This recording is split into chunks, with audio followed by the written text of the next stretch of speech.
It's always, it always seems different.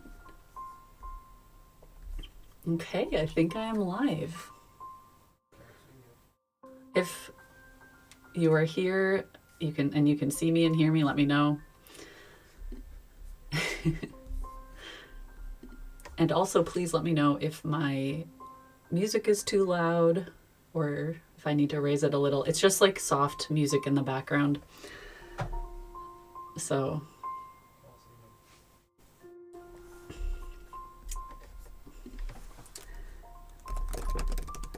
all looking good. Oh, okay, good.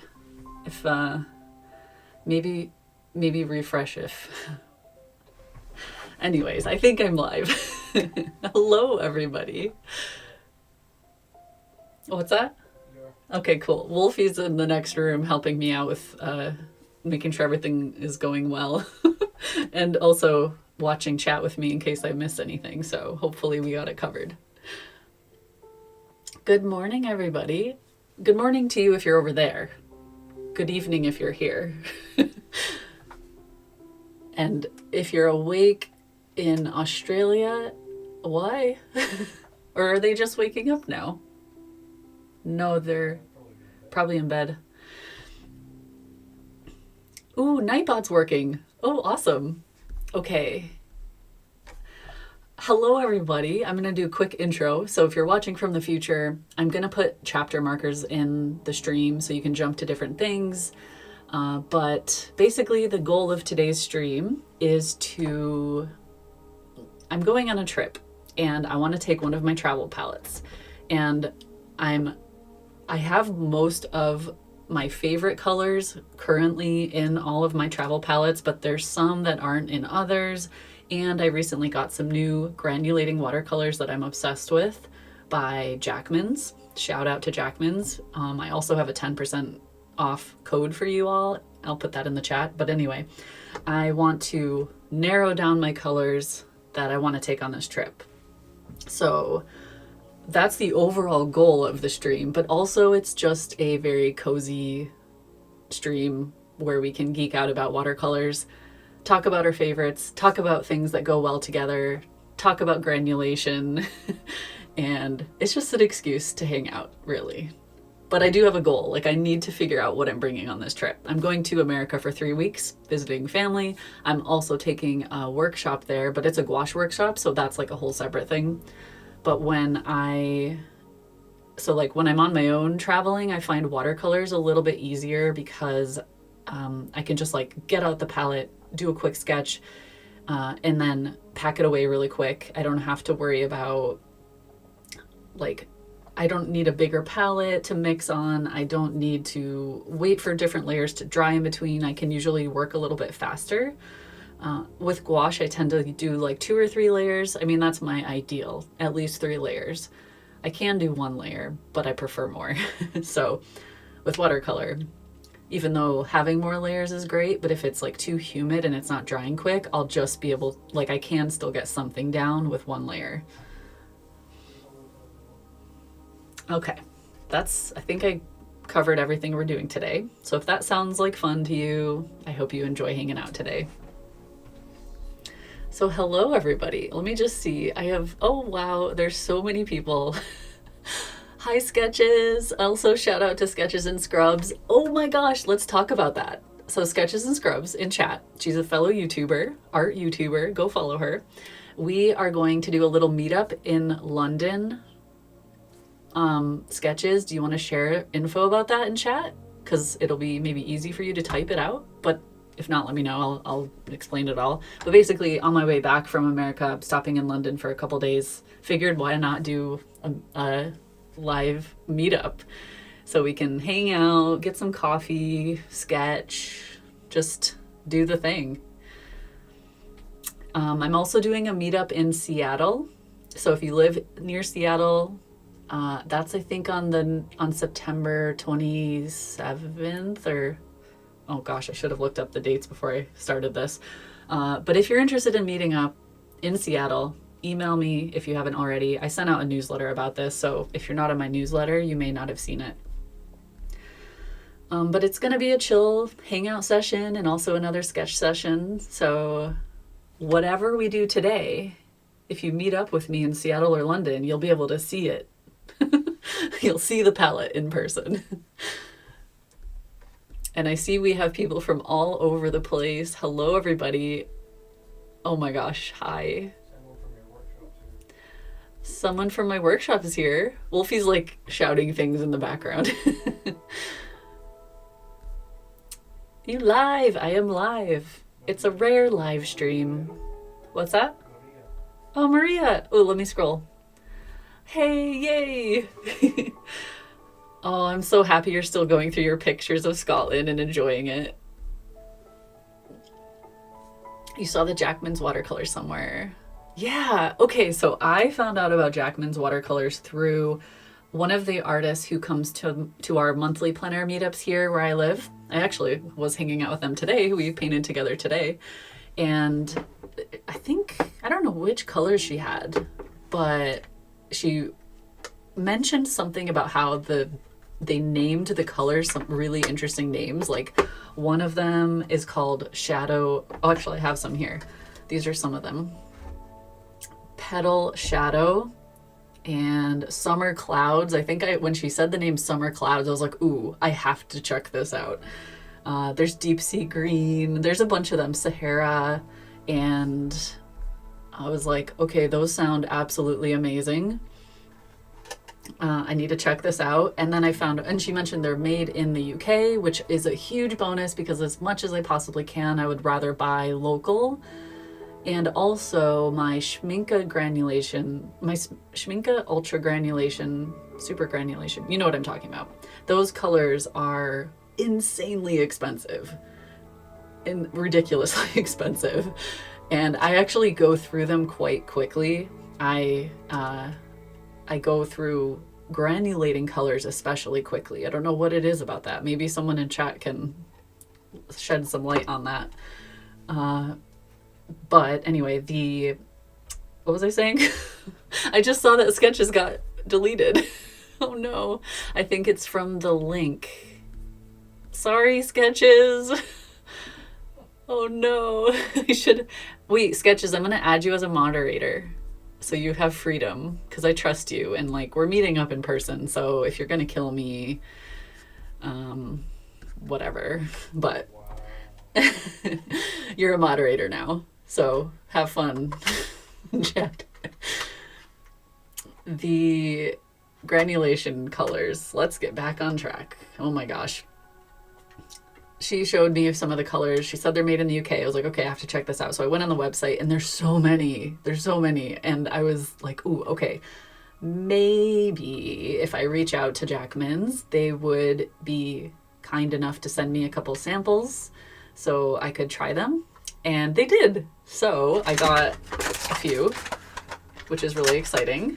Not all companies will do this, but sometimes they will, and they don't request anything in return. But like if they can tell it might be a good partnership, they're like, why not? I'll just send you some samples. So anyway, they sent me 6 colors that I requested: Petal Shadow, Sahara, Terra Verte, Lunar Blue, Summer Clouds, and Deep Sea Green. So we'll swatch some of these today and along with some of my other colors. But I do have a 10% discount code for you to use if you, do you remember the code I told you? The chat thing? You could post those, you could post it in chat. No, oh, here, I'll do it. Oh. It's exclamation point Jackman's. Oh no, there it is. Yeah, you can try them with a 10% discount if you use the link. And the other bit of housekeeping is that you may or may not have heard that I am now a portable painter brand ambassador, which is so exciting because I bought my first portable painter years ago and fell in love with it, and I've used it constantly. And like, I think the owner of Portable Painter ended up seeing one of my YouTube videos and reached out to me, and we've been pen pals ever since. So we just chat about art, and like where we live in the world and painting outside and all this, and eventually it led to me being a brand ambassador, so that's really exciting. So again, I offer you a 10% discount, but you have to use it on the Portable Painter website. I think that's the only place it works right now. So there's info in the chat about that. And if you don't know what a portable painter, I'm so sorry. I hope I didn't make your ears bleed. I'm trying to have like a nice chill stream. If you don't know what a portable painter is, it makes your ears bleed. No. This is the portable painter. It's the one that I use in my videos all the time. You know, basically unfolds and opens up, and it has the water dishes and the brush holders on the side and then the paint in the middle.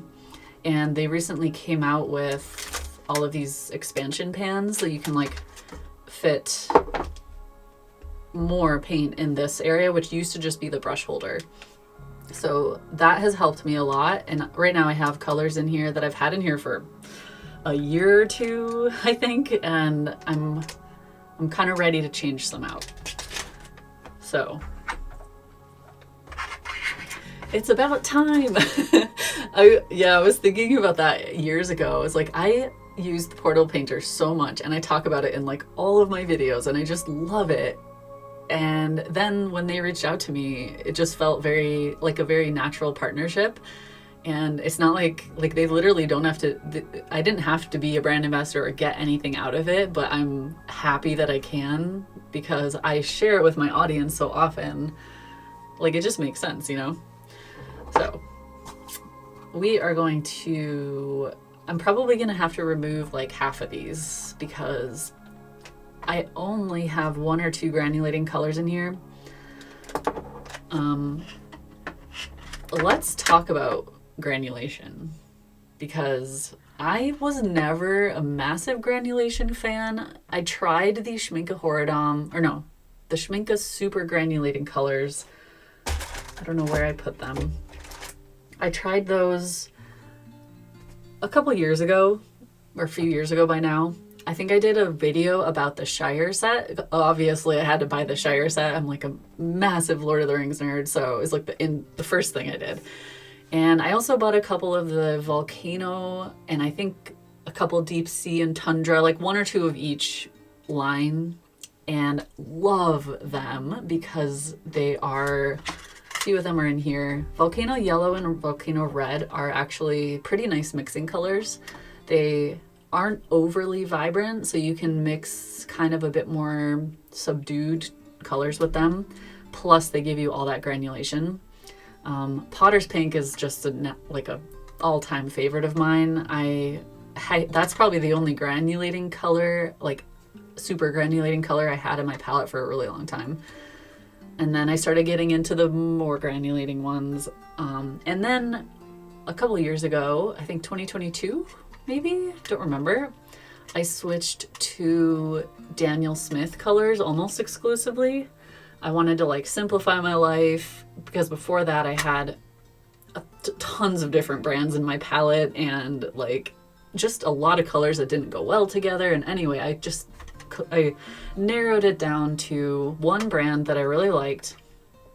And then I think a lot of these you might recognize from one of my Daniel Smith videos. So the colors I chose had like a couple granulating colors in them, and then a couple Primatex, which are like their line that are their watercolor line of granulating colors, or I guess that they call it like gemstones or natural colors from the earth. But they're definitely known for being granulating, but they are so expensive, the Schmincke and the Primatex. And I was like, I ended up buying quite a few tubes over the years and just realizing like, wow, I feel like I buy those the most often because I go through them the fastest. And that is a little bit frustrating. But then I found the Jackmans, and recently I've been playing with them a lot. Like, it's pretty much every time I go out, I take one of these palettes. Most often lately it's this one. This is like this is a few Jackmans, a couple normal non-granulating, Shire, Volcano. Clarify that. Just say Hugh Jackman. It's not Hugh Jackman. Not Hugh Jackman. Wait, what? Sounds like Hugh Jackman. A few Jackman's colors, not Hugh Jackman colors. I don't even know what that would be. I feel like I'm already rambling so much, and I really apologize. I hope chat is understanding.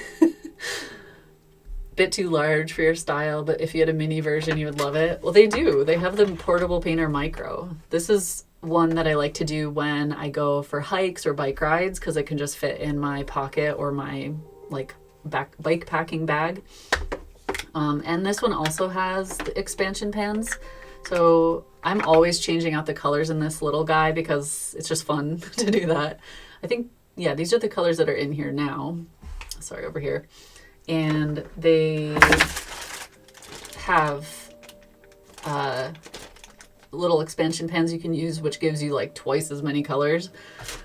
But the only difference, I mean, one of the main differences that you don't get like a big amount of mixing space, but you don't really on any of the travel palettes. I mean, you do on some, I guess, but like that's, but the funny thing is I actually found that I love, or I've changed the way that I mix my color because of using travel palettes so often.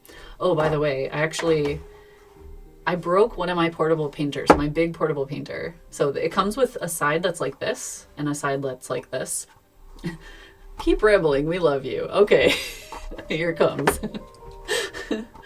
Have you tried the pocket palette, like those really shallow slim? What are they called?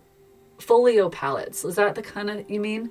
I have tried a couple of those. I don't really love those because they don't have like the place that you mix on is usually doesn't have a side to it, so I can't mix like really like a big juicy pile of color. It'll just like flow off the side of the mixing tray. So I prefer mixing trays where I have like a lip on the edge at least. And I know you can get like an add-in for that one that maybe helps with that. Anyway, I like having a big water dish and like a couple different mixing trays. So I broke one of my portable painters, and then I instantly bought another one. But I put the broken portable painter, I took this tray off of one side, and then I added it to the other side of one of my gouache palettes, my dried gouache palette. So my gouache palette now has two sides that are identical to this. So 3 big spaces, which is so much better. And I've also seen people who mod theirs where they like use a tool to grind down their wells in here. So it's like one big flat space, which I might actually do that. I did buy a Dremel years ago and I still haven't opened it, but I think I bought it specifically to do that. And then I just haven't. I need to do that. Okay, I know I was talking about something before that. Come on, come back to me. Someone remind me. How did I get there? Anyway, let's swatch some color. I have a big stack of paper, and it's some Arches and some Bao Academy, I think. Those little guys. I basically just want cold press textured paper because I really love how granulating colors behave on that kind of paper. Oh, actually, let's quickly do a little sneak peek. Don't laugh at me. Wolfie's laughing because I keep like, oh, and then I go off on a tangent. These are all of my Daniel Smith colors. No, yeah, maybe. No, they're not. I lied. Forget that. But we're going to go in here. This is kind of around the time that I was getting really into granulation. So 2022, sometime around 2022, I had lots of like non-granulating colors, I would say, in my palette. And I started to notice that a lot of my paintings, not necessarily they didn't look flat because that's also in a matter of how you use your paints. But I think I tried one granulating color, like a Primatech, mixed with a non-granulating color, and I was like, whoa, that effect is so cool. So then I slowly started adding more granulation to my palette, like one or two Primatechs or something like that, or one of the Shire colors. Oh, I mix differently now. Yeah. Okay, I'll get back to that in a second. But what I realized is, this is like the whole point of me making this video, I think. Well, setting up my new palette, is when you set up a palette, if you like granulation, don't only use granulating colors. Use like half and half maybe, or use one of like a yellow or at least one blue that is perfectly smooth, not granulating, and then the rest can be granulating. But basically the point is to have them play nicely together. They show each other off better if all the colors aren't granulating. Even though, well, it does depend what you're going for, obviously. If you want like insanely textured paintings, then yeah, like everything can be granulating. But I find that, especially for like seascapes, which I do a lot of, having at least one blue, maybe more colors that are not granulating, makes the granulation stand out way more and becomes much more interesting on the paper. So like I often use a non-granulating blue for the majority of my water, but then in the shadows or like rocky textures or grasses or sand especially, I don't know if it'll show up on here, the sandy textures, it's so much more interesting then. Like this is an example of nothing is granulating here. This is just like smooth paint. And it kind of, it's like, okay, cool, or whatever. This is another example. And then this is an example of almost every color in here is granulating. So it's like way more textured, visually textured. I think the only non-granulating color I used here was this ultramarine, or possibly the quinacridone. So this is like kind of when I started experimenting with adding or combining the two, and so it really changed the way I used colors and how I thought about them and how I think about layering the colors as well. And I don't know how many more I have in here, how many other examples. Maybe it definitely depends on the paper as well. Sometimes the paper doesn't quite show the granulation very well. The thing I was gonna say about the way the little palettes change the way I mix is it actually made me a much more efficient mixer. So when you only have this much space, you can easily muddy your colors or like tint the colors you don't want to. Like if you're mixing with yellow and you don't want green, you have to be really, really careful not to touch in any blue. And if you already have a bunch of blue or green on your palette, it's like so hard. So I would very carefully mix and use all of my warm colors first and my browns and reds, and then I would switch to using the greens or the blues, or like layer it much differently. And overall it was like such a efficient way to work and to layer my paint. So it's just a thought, and it might seem really frustrating at first. It might take a while to get used to, but I did find that over time, and I guess I'm talking years, like these two sizes, even this size, it really forces you to be very careful about your mixes and the placement and how you layer it on the paper. So I don't know, I guess I'd love to hear if you guys think that has happened to you, if you use these little palettes a lot, or if you just find it frustrating.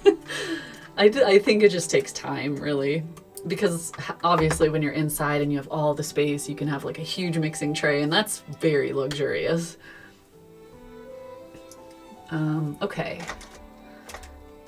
so let's watch what's in here, because I think this is one of my experimentation palettes, as I call it, and I'll swatch these two probably.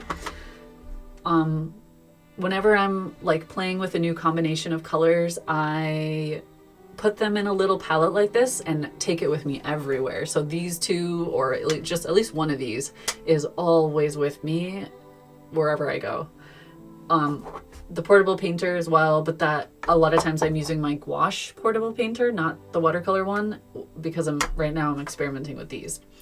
So I can play with all the colors and see if things are working well together, or because sometimes I put a palette together that I love the individual colors, but they don't necessarily play well together. They create a lot of mud, or they create like, I don't know, just doesn't harmonize well. But this one I've been loving, but I can't bring this many colors, so I need to narrow it down, especially because I want to add in some of these granulating colors into what I have here. So it's gonna be so hard. I know people are probably thinking, why don't you just bring like 2 palettes? But I'm already bringing my dried gouache palette, so I don't want to bring 2 watercolor palettes as well, because I'm only bringing a carry-on. So I can't bring tubes.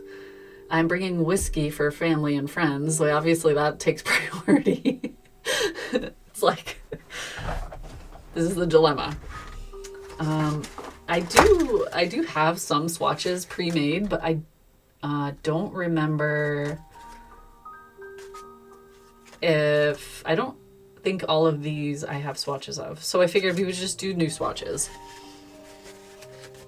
Whiskey takes priority. Yeah, let's start with this one. We'll start with this one because I'm going to do bigger swatches. So these little guys, these are like my cheat sheets. These I put on all of my palettes, and that's just for me to reference when I'm outside. But when I try to put together a new palette or think about colors working together, I need much more space. So usually I use a big piece of paper like this, or like a big A4 piece in my sketchbook. Oh my gosh. My Etcher Perfect sketchbook, which I finished now, but those are expensive. And when I finished it, I looked back at what I had and I realized at least half of the pages were just swatches. And I was like, what have I done?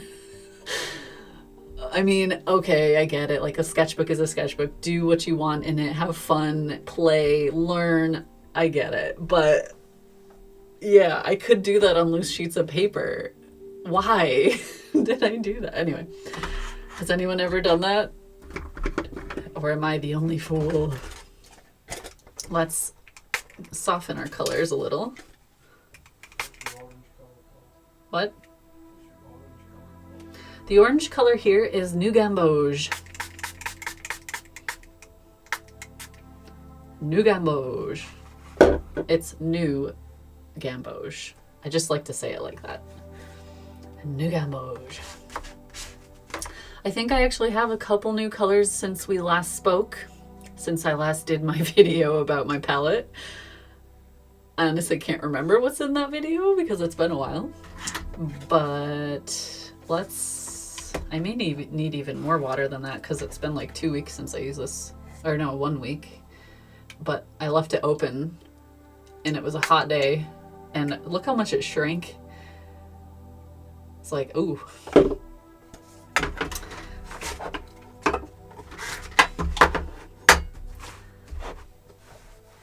Okay. Your sketchbook is also full of swatches.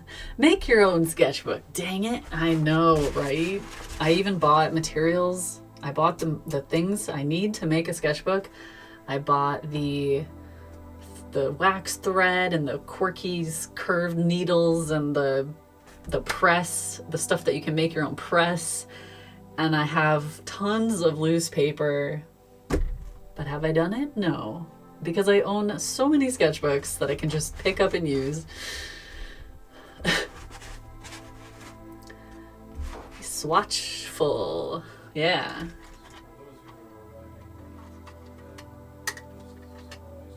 Okay, yeah. So for those who are just arriving, you made one, no? I feel like I've seen a video. Oh no, I did make a sketchbook. Oh, I made a sketchbook. And it was terrible. It fell apart. I made one on like a major budget with no experience, and I used Arches paper and a couple other papers with just like ring binder, like loose metal rings as the binding. So basically just hole punch, do it. And I covered a piece of like thick cardboard with fabric as the cover, but two of the rings fell out while I was outside. And I think I tried to replace one, and then that one fell out, and I was just like, oh, I just gave up. So I need to make a proper one. I'm gonna use this big brush. Swatching for me at this point is its own hobby separate from painting, and I'm ashamed to say I almost enjoy it more. Don't be. Honestly, I think the discovery that happens and the experimentation and the learning that happens during swatching is absolutely fascinating. I've been doing watercolor since like 2016, and I still love swatching. I mean, even with gouache, but watercolor is more exciting to me because of the way it flows and bleeds, and like you can just have so much fun with that. So don't feel bad about that. I think that's very common. Definitely keep doing it. You learn so much. Even if you have the same colors you use all the time and you just buy one new color, mix that in with what you own and start to learn how it plays, if it works well with certain colors. And like, I think that's why I thought this would be a good stream, is because I usually do this kind of thing on my own, and I just spend a whole afternoon doing this, just deep diving into what colors I have, kind of reminding myself what plays well together, throw a couple new ones into the mix, do a swatch card, and then go out and paint. And it's such it's fascinating. Color to me is so fascinating. It is the weirdest thing in the world to me.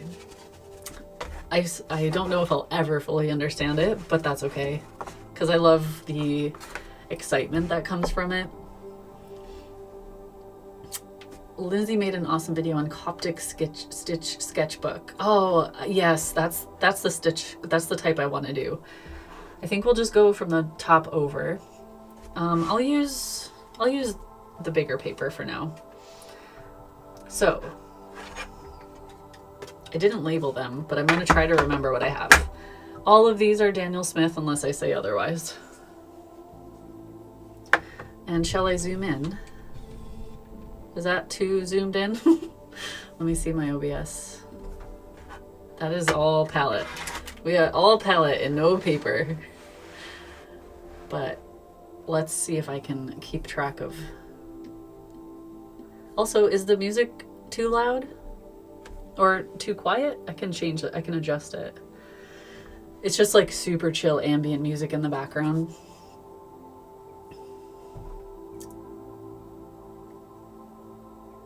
I would love to someday do well, actually, I think I want to do a soft cover sketchbook first, because those are kind of my favorites.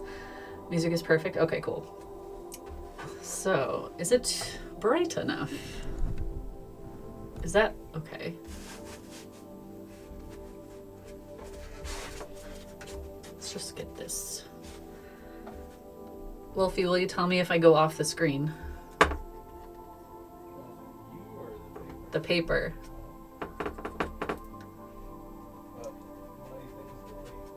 Your thing is delayed. Oh yeah, that's right. So quinacridone magenta is one of my staples. I think I say I need it, but I'm gonna say that about all of them. Then we have Deep Scarlet, which is one of my newer-ish ones, which is so, I know it's a little glaring, so I'll tilt that slightly. How's that? I don't think my camera will be able to handle the zoom out of it. Really? Wolfie says to zoom out. What do you guys think? You tell me. If I zoom out,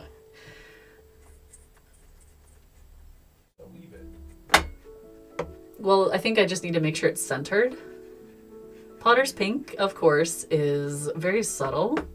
So I love this color. Actually, I find the Schminka Daniel Smith. I just made up that name.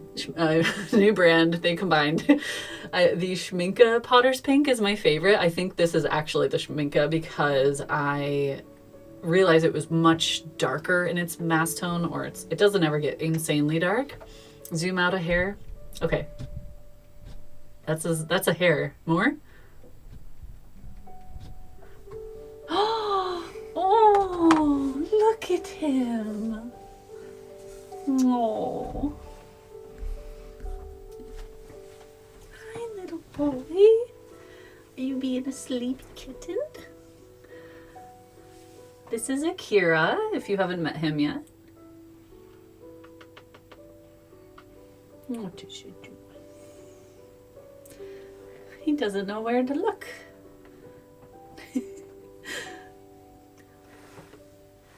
Dee dee dee. He's so grown up. Yes, he's quite big now, isn't he? He likes to jump onto my desk, so I don't know if I should be encouraging this. What makes Potter's Pink so great? I don't get it. I think transfer of cat. Poor baby. I think what makes Potter's Pink so great is the subtlety. It's the heavy granulation for sure, but it's doesn't overpower your mix, so you can touch a tiny, let's do that. Let's just, show, don't tell. Isn't that what they say? All the authors and all the videographers are like, show, don't tell. So what if I'm doing a shadow?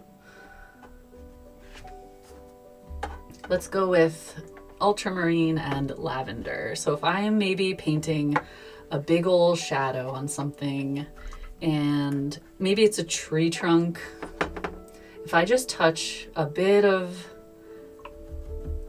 Potter's Pink into it and let it dry, let it bleed, I could even tilt it and let it flow. It's so subtle. It makes beautiful purples. It combines so well with so many colors because it doesn't overpower it. So I will add it to bark, I will add it to sand, I will add it to rocks. Like almost everything I paint in a landscape, I can use a little Potter's Pink and just get that really interesting granulation without something crazy happening. I find it just to be very predictable. Some granulating colors will have like what do they call it? Like it's a two-tone effect. It's a two-color effect. When it dries, you'll have like a bit of green and a bit of brown showing, or two colors showing at the end. What? Not pearlescent. So it can be I find it to be probably the most controllable granulating color, and yeah, because it's not overpowering, you can use it in so many ways. So that's what I think is the big deal about it. So I just convinced myself now that I need ultramarine and Potter's Pink on my palette. This is going to be impossible. There's too many colors I like. What value is Potter's Pink? I would definitely say it's a light mid-tone, especially because I hardly ever use it pure, even with adding more pigment. Where is it? Even though I went back and added even more of it to the side, you can see it's not too dark. Unlike some of these, which gets much darker. Like if you squint at it, the Potter's Pink is much, much lighter. And it doesn't ever get super dark. Maybe some of the brands will get really, really dark if you use it like without much water. So if I missed a question, you can maybe type full caps question, and then hopefully I or Wolfie will see it. Huh? Oh, don't do that, because Nightbot will boot you. Not boot you, but spank you. Instead, just ask again, and I'll try to see it, and then Wolfie might also catch it. September 19th, according to Discord. Oh, that's the meetup? Oh yeah, that's right. I changed the Seattle meetup to September 19th. Sorry about that. I was gonna do it like the day before I flew back to London, because I have to fly through London to get home. Yeah, anyway, I changed it, so. Like a 4, you think? Yeah, maybe. It's definitely, it's lighter. Like this is diluted pretty well. You can obviously go really, really light with it if you want to. But even its darker area is definitely not super, super dark. Okay, let's do the next one. This is Bronzite Genuine. There.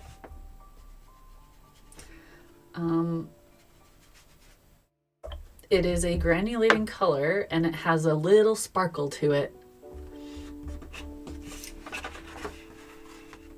Oh, and regarding the meetups, like I said earlier, if you want to join us, make sure you email me, because like worst case scenario, if something, the exact location or the time changes, I need to tell everybody, and I'm only going to do that through email.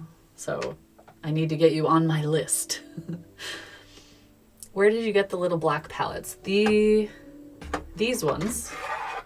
These are just like generic metal watercolor palettes somewhere online. I think most art stores sell them. I can live without Bronzite Genuine, but it is a really great color for seascapes because it's again similar to Potter's Pink in that it's not overwhelming. It mixes so beautifully with so many colors. Like I could even use that similarly to Potter's Pink with my shadow colors. So mixing it in with like ultramarine or something, it creates it. Oh, actually, I have been loving Bronzite Genuine mixed into the shadow side of my clouds. So a tiny, tiny touch of it. It doesn't, lean towards green at all or anything like that, but it's a little bit less intense than burnt umber, but it adds a tiny bit of sparkle and granulation. So mixing it with, before I put it on the paper, that's the shadow color.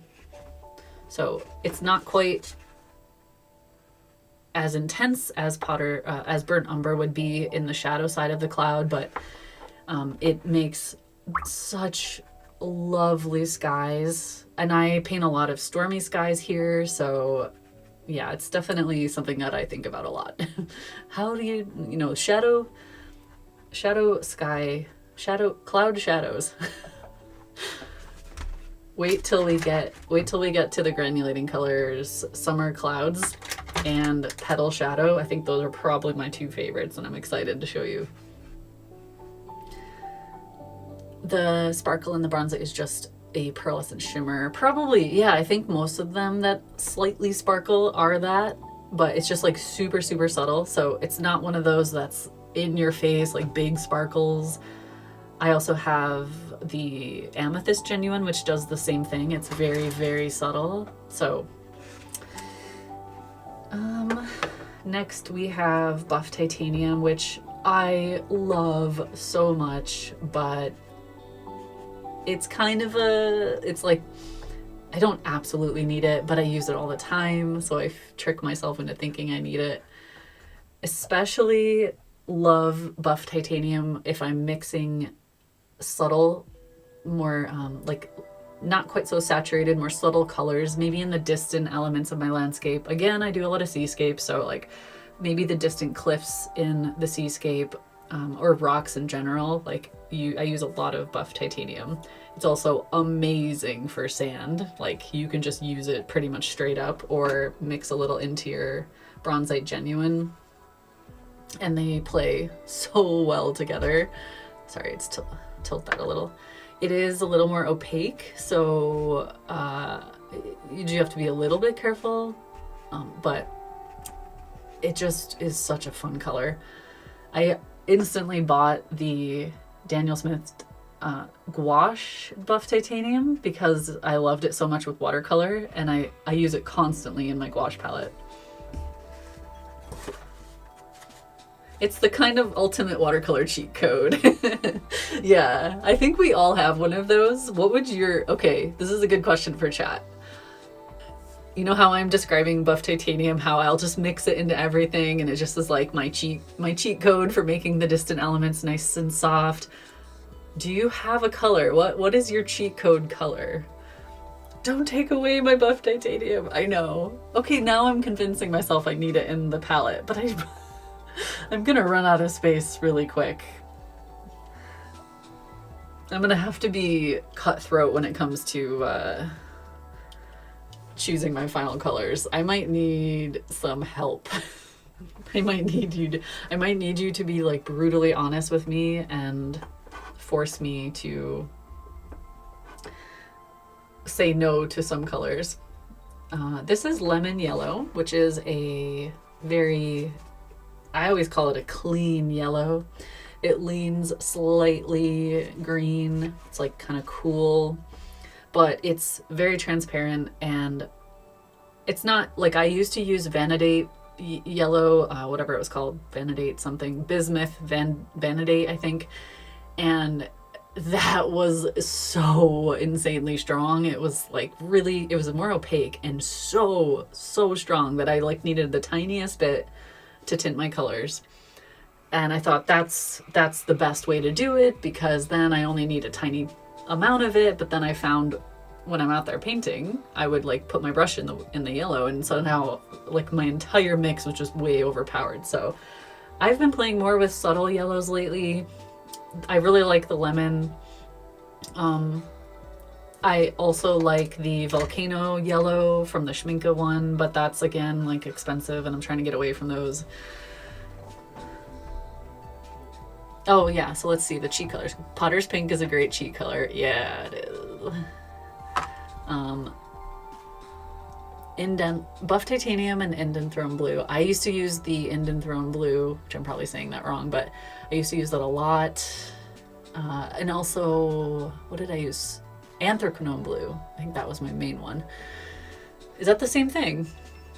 Nicolazzo Yellow. Yeah, I know a lot of people love that one. Royal Blue. Ooh, I don't think I've used that. Looks like a soft lavender. Huh, okay. I actually have lavender in my palette, which I love. Again, it's one of those cheat colors for me.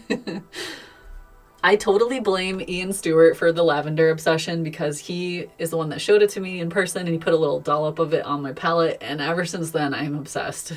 I just put it in everything. Quinacridone Gold. Oh, I think that's one of my newer ones. Let's see. I don't know where I swatched it. I think that's this one actually. Is it Quinacridone Gold? I'm asking you like you should know. No. Caput Mortem. Seems like a lot of us use the same ones. Your lavender and buff titanium. Yeah. Daxazine Violet. Oh, that used to be one of my main colors. Phthalo Turquoise, Daxazine Violet. Yeah. Naples Yellow. Oh, I love Naples Yellow. It's one of them that I don't have on my palette right now though. But it's on my gouache palette. I use it all the time. Quinacridone Burnt Orange. Oh yeah. Painting horses. See, that's the thing. If you paint certain things all the time, you end up finding colors that are just like your go-to colors for those things. And it makes total sense. Payne's Gray. Cobalt Blues. Yeah. What was I doing? Looking at the color name. Yeah, it is. Quinacridone Gold. I think this was another one someone gave me at the workshop, like, let me try it. And I was like, ooh, that might actually be good for replacing my yellow. I was testing it out for a while, and then I just kept it on the palette. What's the lovely color in the middle there? Above and to the left of the yellow. It's kind of gray. This color happens to be ultramarine blue mixed with bronzite genuine, and I was talking about that color as my go-to cloud shadow color. So it kind of replaced like when I'm doing the stormy or the heavy part of the cloud, I just touch a tiny bit of the Bronzite Genuine into the ultramarine and it's like perfect. So next we have the, oh no, whoops, don't skip. We're doing the yellow still. I'll just flip this around. Good green mixer. Yeah, I think that's what the person at the workshop was saying. Like they bought it specifically to mix greens. And I can't remember where they said they lived, but it's like the perfect, it helps them make the perfect green for where they live, which I thought was kind of an interesting idea. Like buying colors that help you paint where you live in particular, because like the greens in Scotland at certain times of year are insane, and I used to have colors that looked exactly like them, but they almost like they look too unnatural, and yet if I hold it up next to the thing in real life it looks the same. Like my Serpentine Genuine is one of those, like pure out of the tube, super strong. It is crazy bright, but that's how it looks in person in Scotland. Or my, even the phthalo green I had for a while. Not, oh no, it was this one, Diopside Genuine. There's times when the fields in Scotland look exactly like this, but on its own it's like way too intense and it's just like, it's green. So yeah, it obviously depends how you use the paint. Ooh, we get some cat hair in there, good. So that's quinacridone gold. It's so pretty, and then if you like really dilute it down, you get like a summery, not yellow, but like, what would I call that? Sunshine orange. Especially when it dries. Actually, when it's wet, it looks more orange, but once it dries, especially in the diluted area, it turns a little bit more yellowy. So if you can control the amount of it on your brush a little bit easier, and you just use a tiny touch of this, I find it is really great for mixing, for using as a mixing yellow, because it just seems a little bit more natural, not quite as insanely as what you can make with the lemon yellow. So if you want to like really limit yourself to mixing earthy tones, this might be a good yellow. But it does take practice, obviously. I think I'm gonna skip the two greens that are in this palette because they are the granulating colors, so I'm only doing the other ones because we're gonna do the granulating colors next. Butter colored, yeah, delicious.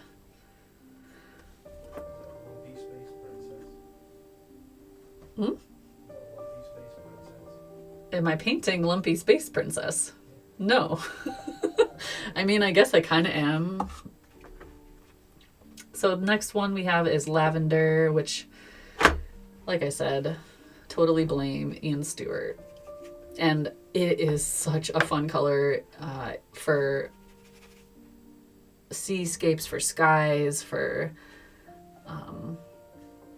adding a bit of, I think it's kind of a whimsical color, especially when you use it in skies, when you can use it in shadow areas so well. Like it just mixes beautifully with so many things. Again, it's one of those cheat colors. It's like buff titanium or potter's pink. It just plays nicely. I'm kind of letting it tilt. Just get some of that off. Oh no, sorry you got spanked by Nightbot. It doesn't like links or what?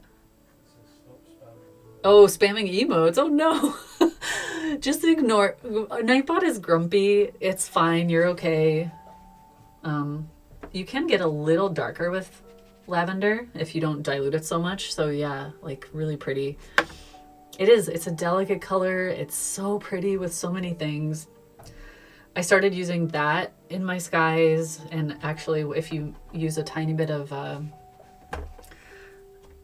the bronzite, again, you can mix your like warm gray. So for clouds, that can be really nice. Like look at those together. So you could use ultramarine and bronzite to do a cooler gray, and you could, well, in comparison, I should say, because I guess ultramarine is technically warm, but if you compare it to the lavender, it just looks a little bit cooler and deeper than like the warm gray you get here. So that's fun. Someone make a water brush that you click instead of squeeze, kind of like lip gloss. I don't know, but I do have the Caran d'Ache water brush, which has a little button on the side. It's a little bit easier to control, I think, but the annoying thing about it is once the water gets low in those, it's like the pressure is lost. So you have to like really squeeze it, and either way, you have to constantly refill a water brush, so they're not great, but if you have to use one, then I like that one. Is Nightbot a human? No, Nightbot is not a human. Nightbot is a bot. Nightbot is in the chat to moderate trolls, and obviously you guys aren't trolls, but it does sometimes happen. Like basically someone will come into a stream, drop a virus link, and before you know it, people have clicked on it and it's like screwing everyone up. So to avoid that, we have Nightbot. And they also do, especially because I used to stream on Twitch, people would come into a chat and just like spam a whole wall of emotes, so like you couldn't see anybody's chat, and they would do it over and over again, so you couldn't, like, before you even realized what was happening, your chat was just like destroyed. So yes, Nightbot is grumpy, and unfortunately it's the few who ruin it for the many, but it just keeps the order a little bit. So anyway, let's continue. Okay, now we have a color that I haven't used in years, but I found it when I was cleaning my office recently. If you've seen that video, organizing my office, this is one of those colors that I dug out of the archive, and I was like, I used to use that color all the time. Whatever happened to that? Like, why did I stop using that? And I just was like, I have a tube of it. Why not just use it? Since I already own it, I'm gonna use it, so it doesn't just like sit in my cupboard and harden and not being able to use. So this is ultramarine violet. Let's let it bleed. Eee. It's a gorgeous color, especially diluted, and you can mix it with so many things. I kind of started using Amethyst Genuine as my purple. Like for a long time I took purple off my palette because I was using it way too much. I had to punish myself. I had to resist. So no purple for a long time. And then kind of started getting back into purple with with Amethyst Genuine because I love that color so much. It is so gorgeous. Another sheet color. Like you can use that in so many things, so many shadows. This is ultramarine violet, which actually, when it's diluted and dries, the lighter areas of the paint are a little, like, slightly more pink, whereas the darker areas stay more blue. So it's really interesting. It's amazing for shadows, but it is kind of redundant because you can, or maybe not necessary, because you can mix purple so easily. If you have space on your palette, it is such a fun color, especially if you're doing a lot of like ocean or shore scenes, because you can mix this into your shadowy waters and it just like gives it a little bit of life, as well as rocks, like the shadows of rocks. It's so fun for that. So like, yeah, purple is just so fun. But you can overdo it so easy, so you just gotta rein it in sometimes. When do you throw away a tube? When I squeeze out every drop I possibly can. I will use like a toothpick to get the last bit of paint out of it if I can. Wolfie bought me an amazing tube squeezer. You like put the thing in and you roll it and it just squeezes it all out as much as you can. And then in the last few drops, you just like, I usually use a toothpick and get the rest out. So very little paint goes to waste around here. Okay, we need a new card. So right now I'm only swatching everything just to like kind of see it all in one big space. And then, well, next I'm going to swatch the granulating colors, but we're not quite done with these yet. And then after I swatch all of them, we're going to start narrowing it down. I think I have 12 spaces on my palette. No, wait. 2, 4, 6, 8, 10, 12. I have 14 because I use one for white. So the white is white gouache, just in case. And the rest are watercolor. I actually considered maybe bringing this, but doing half gouache and half watercolor. But that would mean I'd have to limit my watercolor even more, and my gouache. I mean, I already use an extremely limited palette when I paint outside with gouache. Like I pretty much stick with 5 or 6 colors, so that's fine. But for some reason with watercolor, I really, really want to play with all of these colors. I want more. So maybe that would actually be good for me to try to get 6. So I could do 6, 7, 8, 9. I could do 9 watercolors if I did that. And then just bring a tube of white. So should I do that? Type 1 in chat if you think I should do a half gouache, half watercolor palette and just bring one palette, even though that requires torturing myself to choose colors. Or should I just bring a gouache palette and a watercolor palette? Am I visiting the headquarters? I hadn't thought of that. Is it like a factory? Or do they have like a shop? If they have a shop, I might actually get some of their gouache because it's so expensive here. I love the idea of the Daniel Smith, the new Daniel Smith colors, the Daniel Smith gouache colors they came out with recently. I love that idea. I love the idea of owning some of those, even though they're kind of a lot of convenience colors. But they're so expensive and I can't bring myself to do it. 2 palettes! Okay, whoever typed 1, you're evil. No, I'm kidding. It's tempting. It's tempting to try to go for 1 palette to do it all, but that we all know how that ended for Sauron, so let's do 2 palettes. We're gonna go next into the ultramarine. Oh, let's zoom in just a little. Darkens it slightly when I zoom in, but I mean, come on. Ultramarine.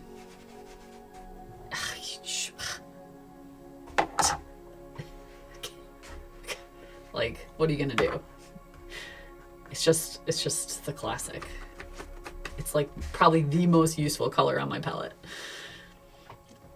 2 and the mini portable painter. Oh, so I could do the granulating colors in the mini. No, I'm just gonna do 2. Keep it simple. Add an art toolkit to the second. Add an art toolkit, second extra palette, small enough so it seems like nothing. I mean, like I do have my little folio palette somewhere. I have one of those little guys, but the other side of it is like, when you're out there painting, you do want to simplify things for yourself. So if you limit yourself from the get-go, you only have these colors to choose from when you're out there. It already is that much simpler. Does that make sense?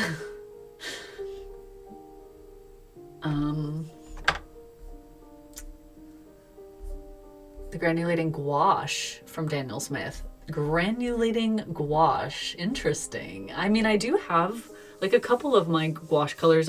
I've noticed they granulate when I dilute them, but I mean, I thought it was just like, you know, because it's normal pigment.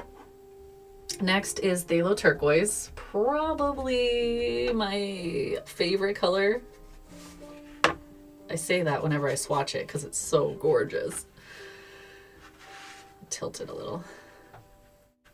But it's such a fun mixing color. But I need those 2.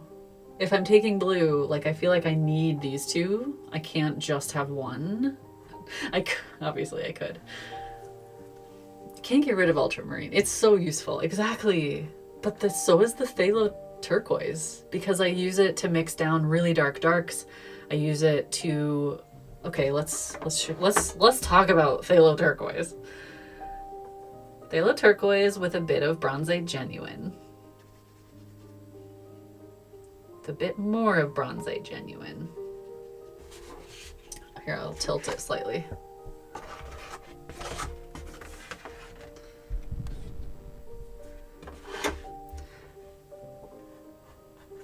It's like my go-to coastal color, technically. So, New Gamboge.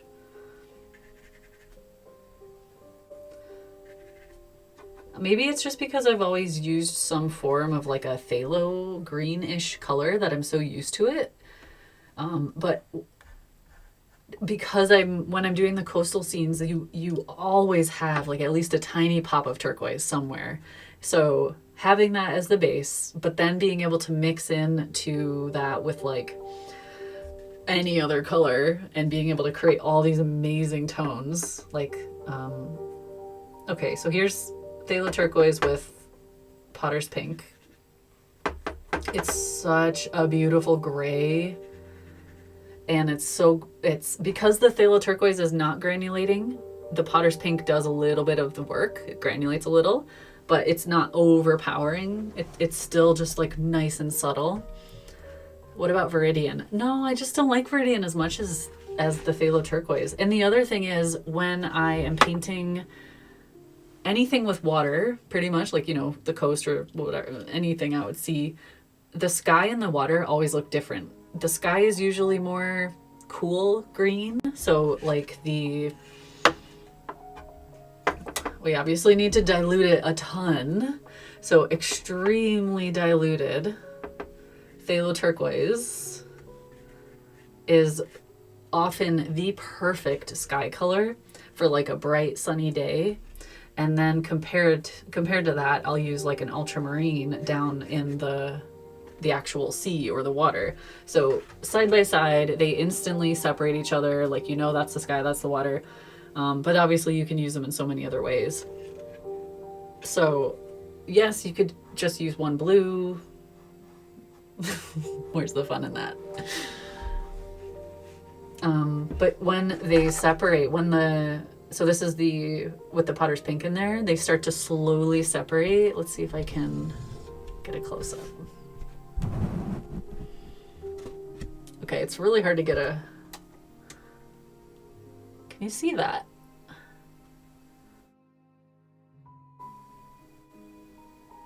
It's such a beautiful mixing color with these granulating colors. It's hard to show. Obviously you can use with a bit of lemon yellow, you can get the bright kind of grassy greens you need.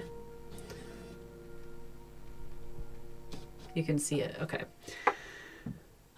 So I'm just like defending phthalo turquoise. Well, let's see, no, that's Amazonite. I was gonna write down I'll tell you, phthalo turquoise is PB15:3 and PB36.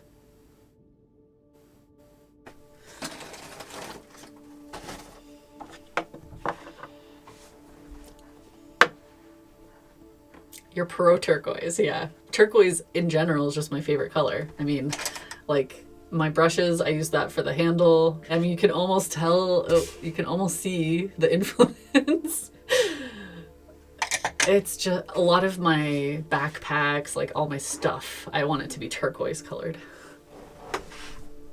That little subscribe is really cute. Little placement there. Strategic. Viridian and burnt umber. Oh yeah. Any kind of phthalo with those burns. Those burns that you get. Those are so lovely. Okay, so that's all the colors in that palette. Now we are gonna do the granulation palette. So like I said earlier, if you're new to the stream, I have a couple different palettes that I use And I call them my experimentation palettes. I think I mentioned this in the recent video I did about my plein air painting supplies. I did a whole video about all of my favorites. So these little guys, I'm changing out the colors all the time. I'm like trying different combinations for different things. Like if I know I'm going to go to the mountains for a couple days, I might use different colors. If I know I'm only going to the sea, I might use certain colors. So they're always experimenting. I'm always changing things. And I kind of keep one that's more granulating. So I know that's my granulation. I can just reach for it or use both. But this one is like the majority of this is from my core Daniel Smith palette or my selection of colors. And I just kind of pick and choose.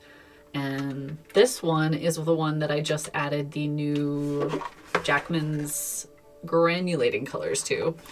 They make all sorts of materials. They make watercolors, gouache, they make regular and non-granulating, so you can check them out. But the ones that I got, let's swatch those because I am so excited about them. I'm a little sad I just broke my magnet came off today. I dropped my palette almost into the water. Luckily it didn't bounce into the water. But it was so gusty today that my supplies were like flying everywhere. My lady, hello. PB16 slightly weaker than other Thalos? Good question. I don't know. Let's just use a new sheet of paper.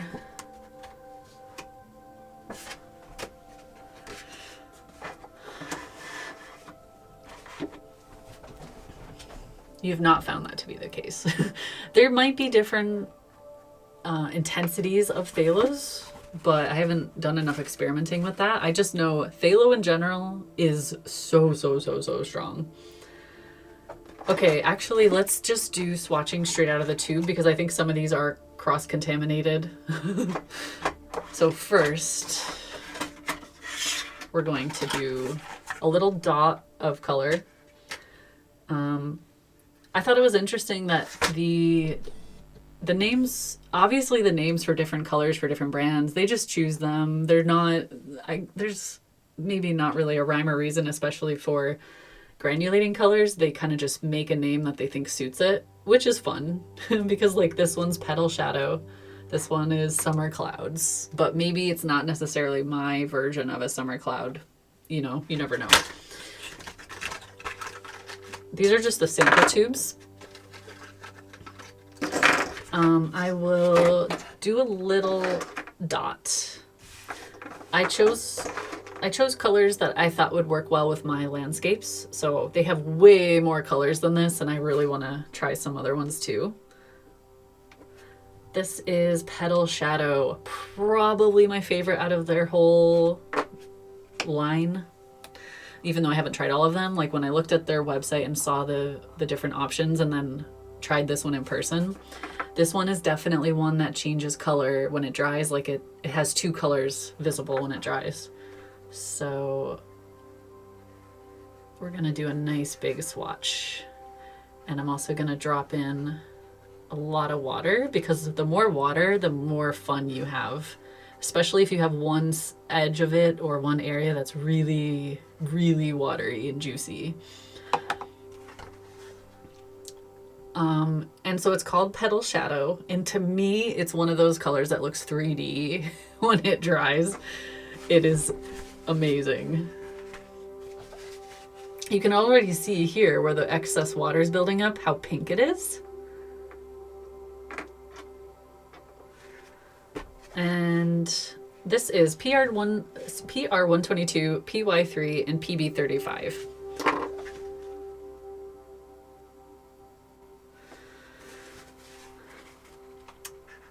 And next we have Sahara.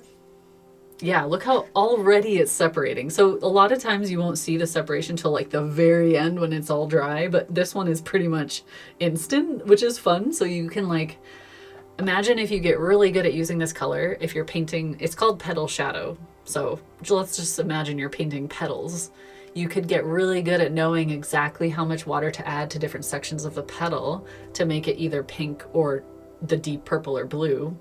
And you could pretty much do the whole petal with shading and all in one layer if you're good at, if you like really figure that out. I chose Sahara because I thought that would be really good for beaches, dunes, rocks. Like I do a lot of that stuff here. Named from a fellow English YouTube artist, Michael Weber, using that color in the floral paintings. Yeah, it makes total sense. And as a reminder, you can get 10% off at Jackman's with my link if you click the link in the chat. You're welcome. Thank you, Jackman's. So this is Sahara. It's you can really, really dilute it down or use it a little bit more. It's more intense in the thicker areas, but I kind of like it somewhere between the two, like really this middle area. It's really perfect for beaches and stuff. What is it? PR233, PBR7, and PY43. It's in person it looks a little bit, I mean, maybe you can see it's got like a tinge of warm red, I guess. I don't know. Not a lot though. Look at this. Look at this pink. And I have no idea about the light fast of any of these. I haven't done light fast tests, so we're ignoring that side of it right now. You'd have to do some tests if you... I think any granulating color, it's really important to do light fast tests. Don't like listen to what you hear online because they just seem more quirky than normal colors. They usually have more pigments involved, and who knows like the ratio of pigments in there. Like just do the tests if that's important to you. It doesn't take that long. Like you can pretty much get results from a light fast test in like 2 months, and then the longer you do it the better. But yeah, just do it. So the next one is Terra Verte, and it's PG23. Yeah, the granulation is, this one reminds me very much of the Bronze Genuine, except it's a little bit more heavy granulating. This one is not, it's not sparkly, and I think it is slightly, I would say it's slightly warmer,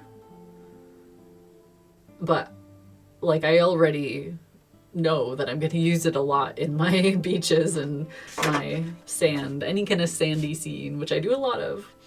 So this one is the Terra Verte. This one is very subtle, I find, which is good because sometimes you just want a really nice, soft, subtle green. Like, oh my God, instantly it's like it's gone. So if you want it to be dark, I don't know if you'll ever be able to get it dark. This swatch I think was like 2 or 3 layers of color, and that's as dark as it got. It's very, very light, but it's very, that subtlety can be used to your advantage if you're always mixing your greens too dark or too intense. Like sometimes you just need the paint to like not be so insane. But I'd say I would probably like use this more often as a complementary green in my palette. Maybe if I'm doing mossy rocks, I would add a touch of this to the rocks. I could do rocks with just these 3 colors. I mean, they would be so fun, right? You could do your warm base with that. You can do this as your shadow, and then you can do some lichen or some moss with the subtle green. So I think Terra Verte in general is pretty light. Maybe someone in chat knows. Does it re-wet easier than other brands? Let's see. So this has been dry for a while. I've used this palette today, but I didn't use the Terra Verte. So it might be worth putting this in a big full pan rather than a half pan. I mean, that's almost the same, but again, you're never going to get it dark. Like it's just not a dark color. So that re-wet, yeah, I didn't have any issues. But a big pan of it might be useful because you kind of do go through it quick. But again, that's my issue with all of my granulating colors. I go through them so fast. Okay, next we have, let's jump to Lunar Blue, which is really intense. I'm gonna put it here, I guess.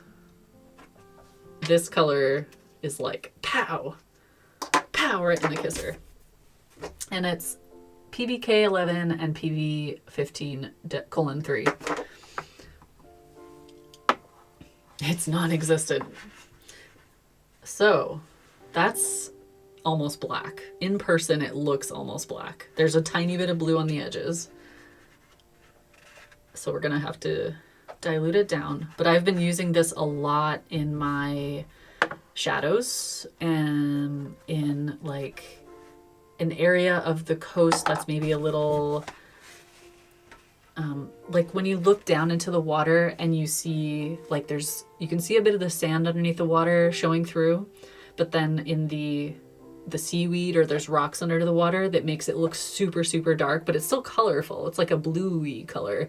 This is that exact color. So I've been using this a lot like for that reason. But what I find is it leans towards black when it's diluted more. But in the darker areas, the middle areas, it's blue. So it's definitely one of those that has kind of two things going on. Similar to the Moon Glow. Oh, Petal Shadow looks similar to Moon Glow. Oh, interesting. So yeah, you definitely do a light fast test on that one. The design of the cap. Well, these are sample tubes, so yeah, the caps, that's nice. The Jackman's Autumn Foliage and Burnt Sienna are close hue and you wouldn't need both in a palette. Ah, okay. Hello, Paulina. Yeah, if I missed a question, just ask again. I will try not to miss them. Wolfie can maybe help me unless he fell asleep. Did you fall asleep? I think he fell asleep. So Wolfie's been helping me edit some of my tutorial videos because it's very like straightforward, like just cut out whenever I'm saying, oh crap. But anyway, he always is like, oh, I'm really struggling. Like I'm falling asleep because it's basically ASMR. It's like you're just painting and you're just speaking so softly and it's just really hard to stay awake. And I'm like, oh my God. See, that's not good. This is another one of my favorites. This next one is Deep Sea Green. I have a Deep Sea Green by the Schmincke Super Granulating line, and I love that one. But again, it's like crazy expensive. And I think I actually like this one better, but it's a different color, honestly. Like yeah, I can actually show them side by side. This is, I would say, almost like a slate blue when it's really dark. And then when you continue to dilute it, it obviously lightens, but you get a bit more of the blue showing through, and it has like a tinge of green, I would say, in the lighter areas when it dries. He's sleeping on the job. I know, right? I mean, as long as he gets the job done, that's all that matters. I'm one of those employers that's like, I literally don't care what your hours are as long as the job is done. And obviously we have a deadline. I'll show you the Schmincke Deep Sea Green next to it because they are different.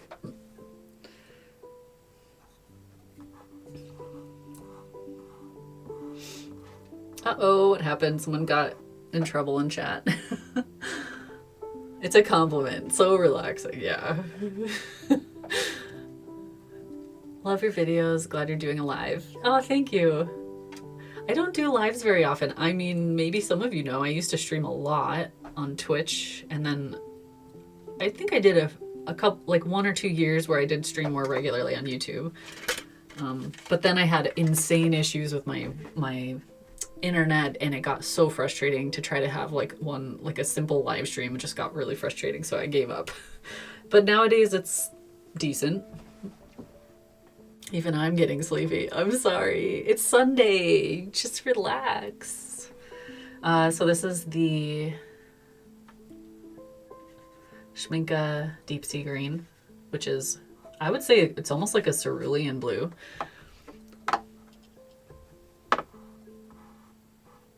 Very different. So, I mean, you know, maybe it's, I don't know if it's worth comparing them. They're just different. What did you say? I don't know.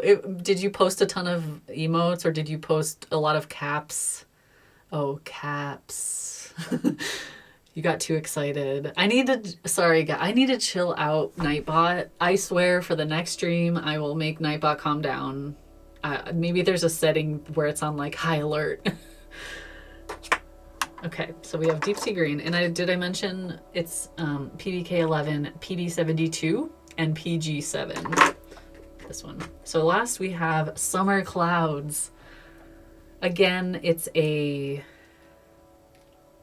Maybe it's not your summer clouds or my summer clouds, but it is a version of summer clouds for someone. But I just love this color in general.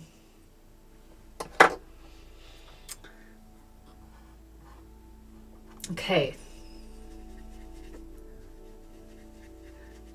I would never use it this dark in my clouds, obviously. But what I have kind of been experimenting with this one. Basically, I find it's really nice for the, like, a base sky color, and then where you want the clouds to be a bit more stormy. It's not as purple as it looks in the camera, by the way. It's definitely more bluish green, which is weird that it's showing up as... Maybe that's just my monitor. I don't know. But...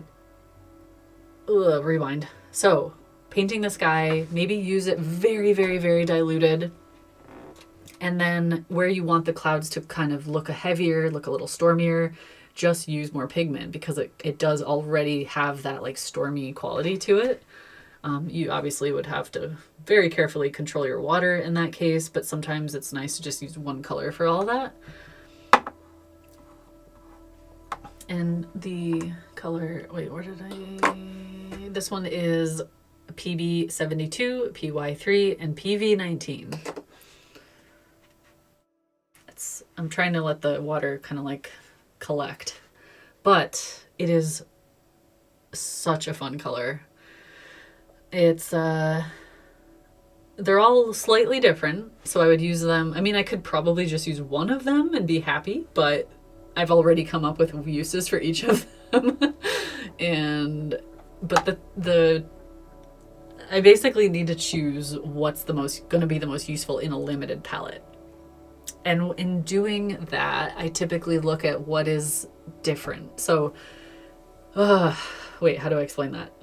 I think about, can I mix this color with something else on the palette? If yes, I don't use it. I don't add it. If it's so different, if it's so unique that I could maybe mix it, but it would be really difficult, especially when I'm like out there painting. I only have a few seconds to mix what I'm doing and then go. Like that convenience can win over. So yeah, that's really what it comes down to in choosing. This one, so you're going to kind of see soon, it will dry with more reddish, pinky, blackish tones in the darker areas. So it's much more, it's like grayish blue in the really, really light areas. I can literally hear him snoring. Oh my god. I feel like I should go take a video of him, and then afterwards then I'll just like text him the video, and at the end of the stream he'll wake up and he'll just like see that he was caught red-handed. Does anyone know why Dr. Otokano pigment database disappeared? Someone mentioned that she posted a video about that. She's focusing elsewhere, basically. Is bronzite genuine or burnt bronzite genuine? It's bronzite genuine. I haven't tried the burnt bronzite genuine. That sounds kind of fun. Maybe that's a bit darker?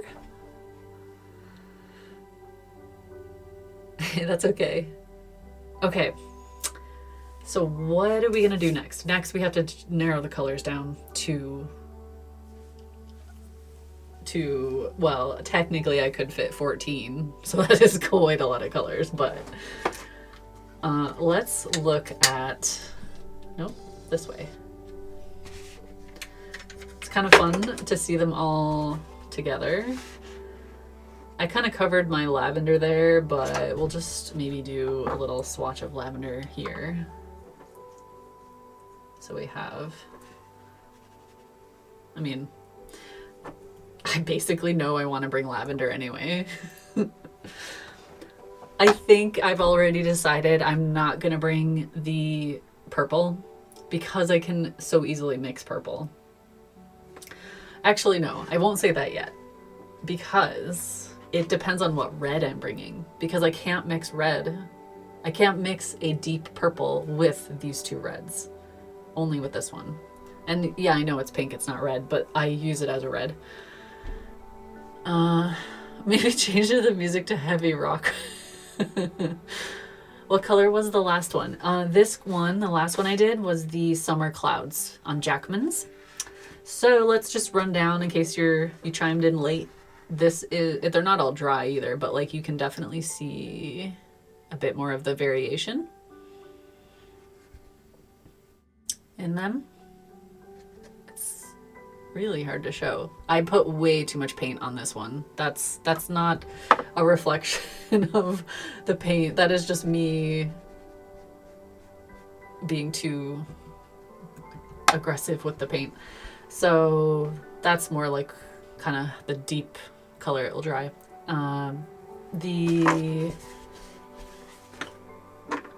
This one is Petal Shadow.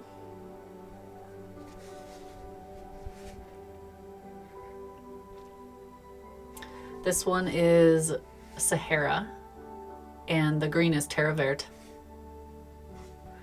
The crazy one here, the really intense one, which you can kind of see has like black specks in it. It's a lot of like deep speckliness in the lighter areas. That one is the Lunar Blue. And I definitely see why they named it Lunar Blue, because it is probably the most uniquely granulating one. It's more speckly than it is like the typical ridges of granulation you see. Like it, I could see it. You could just use it to paint a moon or any kind of, actually this would be really good for like rocks and cliffs and stuff. Can you literally hear him snoring?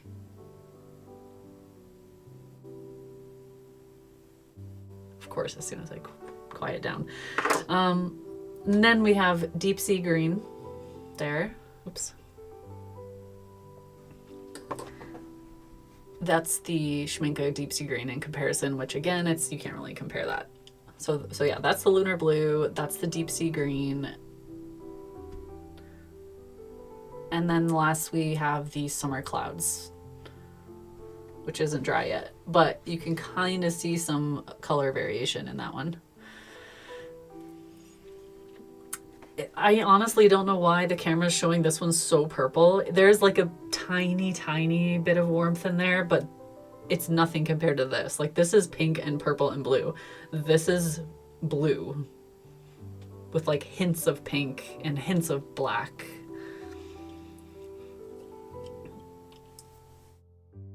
Arizona or Southern Utah. Oh, that's genius. Yes. Yeah.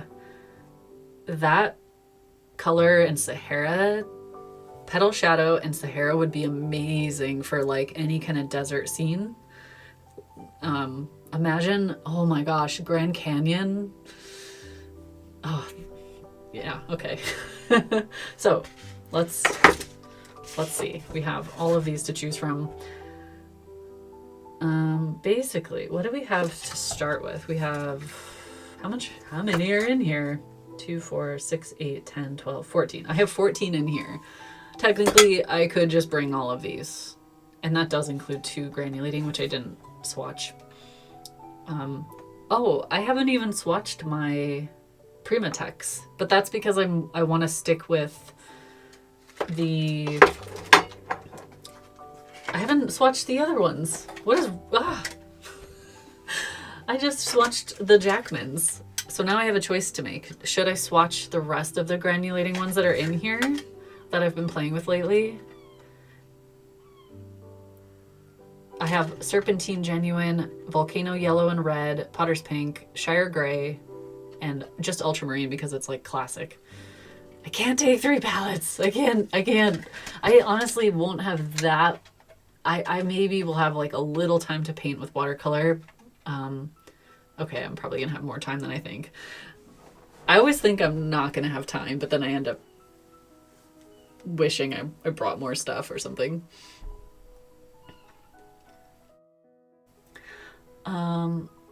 You want some good greens for Seattle. We're the Emerald City. Oh, interesting. I hadn't thought of that. You can't hear him snoring.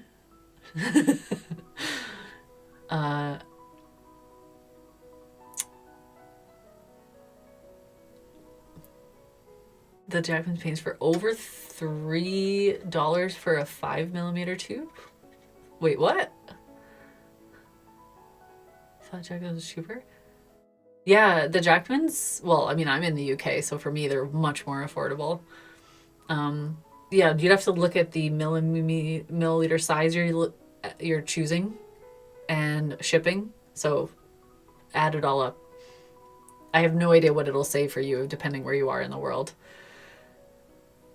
Question, what makes your heart sing right now? Okay, that is a really good approach, actually. So if I just went with that approach, I would go with Ultramarine, Phthalo Turquoise. I can't decide on my reds yet. I love the Deep Scarlet. It is such an amazing color, but I can't mix purples with it. I mean, I can kind of, but it's like an earthy red. But it's so useful.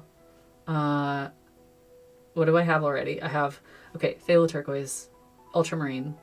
What if I go with like 8 colors from my Daniel Smith palette and then the rest can be granulating? Okay, I'm not bringing the Terra Verde. I decided. I don't think I'll use it enough. If I'm going to mix greens, I want like, I'm probably going to mix my own green on the go. So I'm not going to bring any pre-mixed intense green. So I'm probably so I think the Sahara actually will come in handy because it's such a good. Do I choose Sahara or do I choose Bronzite Genuine? I think I'm going to choose Sahara because I want to get used to it. I want to get a better feel for it. I am so tempted to bring Potter's Pink as well, but will I have room? I don't know. Wait, let's do this. This will be easier than like just saying things. I'm gonna pull the tubes out of my thing as I say what they are, as I say what I want to bring, so we can see the possibilities. So Sahara, if I don't think of something, please chime in. Like the whole thing about the emerald, that might influence what blues I ultimately bring. But I don't want to bring any pre-mixed greens because I don't think I'll have room, basically. If I was gonna just bring an emerald green, I would probably bring my Amazonite Genuine because it's such a gorgeous color. Oh, maybe I should bring this. Help me. Oh my god, this is so hard. My bag is gonna be so full. I'm bringing 1 carry-on, you guys. And I have to bring all my gouache stuff because I'm taking a gouache workshop. I'm bringing presents for my family and friends. It is like, how am I gonna do this?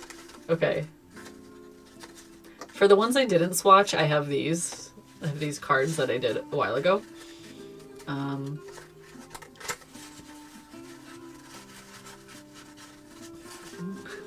Take a mint tin with just a few extra pans. A mint tin. I mean, maybe, but then, like, if I pull this out and I sit down to paint, I have to, like, get the mint tin out and, like, balance it somehow, and, like, I'm trying to simplify my life. You take Sahara over Bronze because sparkly would be off-putting. I mean, yeah, okay, I get it. I like the sparkle. It's kind of fun. Okay, I can't decide on greens yet. I don't think I'm gonna bring any pre-mixed greens, but I might. So I'll keep those to the side for now. I think what I should do to get used to things, Pacific Northwest Perylene Green. I used to have Perylene Green and I used to use it way too much, if that's a thing. Yeah, that was definitely one of my like cheat colors. Mail your supplies before and pick them up. It is insanely expensive to mail things now, unfortunately. Like every time I ship things or my family or someone ships things to me, we pay so much in import fees, which is horrible. Like someone's shipped me a box of Cheez-Its and some other goodies, and it was like, I think it was like 30 pounds of fees. I was like, this is more than the stuff is worth inside, but I still did it because I love Cheez-Its and I wanted the stuff.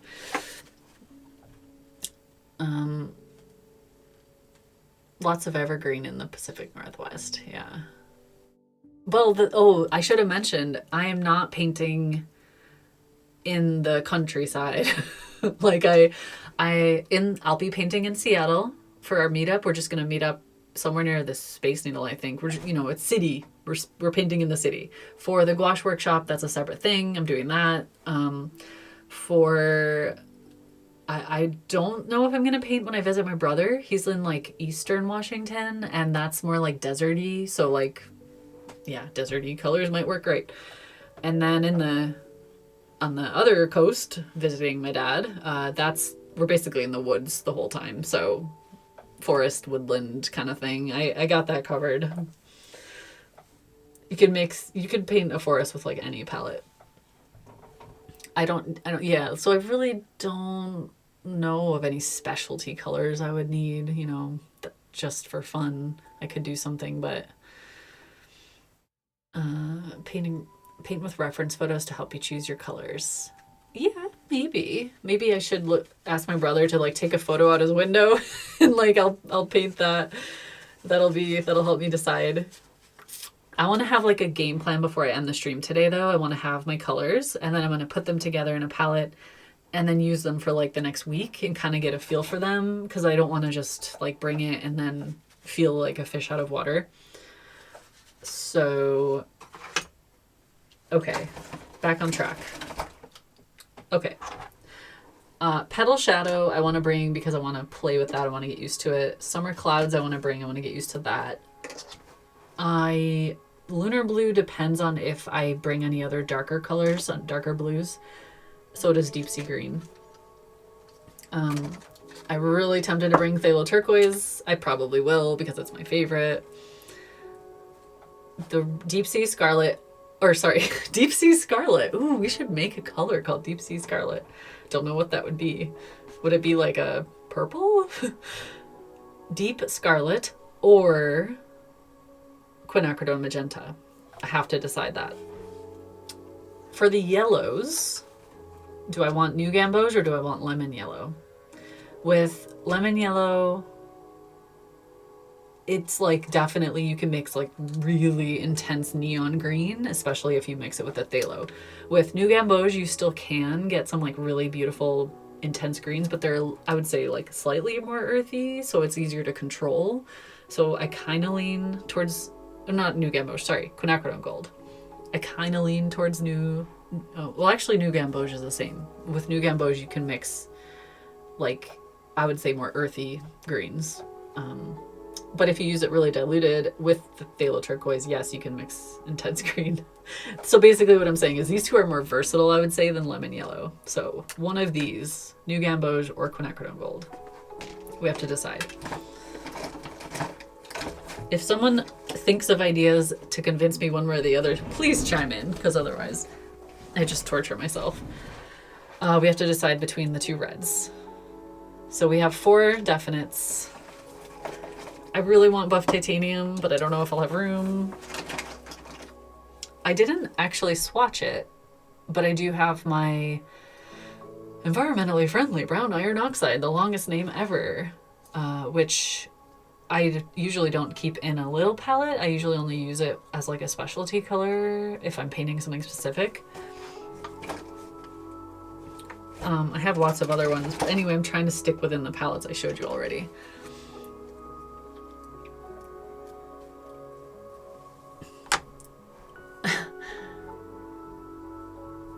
You see a future of Sarah owning more Daniel Smith by the time she heads home. Well, I guess on the way home, I can fit more liquids in my bag because I'm giving the whiskey away, obviously. So, yeah. Yeah, I could go to the Daniel Smith shop.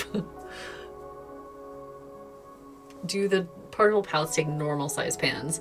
They take actually, okay, this one, the classic, takes the Daniel's getting my names mixed up. Excuse me. This one takes the portable painter pans. This one takes regular pans or full pans. Like you can fit a lot more in the micro, a lot more variety of pans. The question is, do we want, I mean, ultramarine blue? Preparing, oh wait, I missed something. You are preparing 5 color palettes for an urban sketching workshop you're attending next weekend. Ooh, 5 palettes, okay. Why 5 palettes? Just curious. Quinacridone gold all the way. Yeah? Okay. I'm just gonna blindly listen to you. Because I have to make decisions, you know, otherwise I just agonize over it. Where is it? Bronzite Genuine. If I'm bringing Sahara, I don't need Bronzite Genuine. Oh, lavender. Duh. Obviously. What else? By the way, I'm like looking at my box of magic. Oh, what did I say about purple? If I bring Deep Scarlet, maybe then it's an excuse to use purple on my palette. Because I can't mix the deep purples that I might want. 2,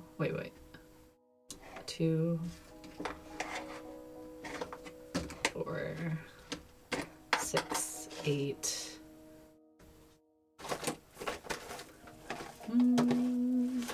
Maybe I'll have more room than I thought. Why do I feel like I'm missing something? Oh, because I had more granulating colors that I could have swatched that I didn't swatch because I was trying to be like very limited. Maybe I can bring a green. Then that opens a whole new can of worms. Or I could just, yeah, I could bring a green and I could bring a purple and then have deep scarlet with me. So leave home the magenta and then, oh, and I didn't decide if I was bringing these. Oh, okay, hold on. Missing chat. Daniel Smith has watercolor sticks. Oh God, don't get me started. A whole new rabbit hole to fall down. Most beautiful thing is the pink sunset in Seattle. Bird titanium on a card. Oh, little dots. I worry about those though, like either losing them or, I mean, running out, accidentally using too much water and then you like run out. Go for the pink because you could earth it down, whereas the deep red, you said you can't get the vibrant purple. Yeah, so basically, wait, so if I bring deep scarlet, I can then maybe add the purple to my list. Oh, I have petal shadow. That could technically be my purple. It's quite purple. I mean, that is purple in my opinion. I only really use purple in shadows anyway. So it could be really fun to use petal shadow as my purple in the shadows for whatever I'm doing. Like architecture, it would be amazing as a shadowy architecture color. It could be wonderful for cloud shadows, tree shadows like on the bark. No, I don't use opera pink. Apatite green, genuine. I have that. Oh yeah, so these are the greens. Green Apatite is a really fun one. It's like that kind of dirty green, but it's beautiful. Like you could kind of use it on its own. It's one of those few greens you could use on its own because it's already more earthy. Dilute it, you can get that bright green, especially if you add in a yellow, or you can even add the phthalo turquoise to make it a bit deeper, punchier. So far my yellow is quinacridone gold, and that scares me because I've never fully replaced yellow on my palette with just that. So do I should I risk it? 2, 4, 6, 8, 10. And then I could choose one of these. So I could 11. And then I could bring one of these because I was like maybe not gonna do one of these, but if I have room, definitely want that. Which one would I do? So basically lunar blue or deep sea green.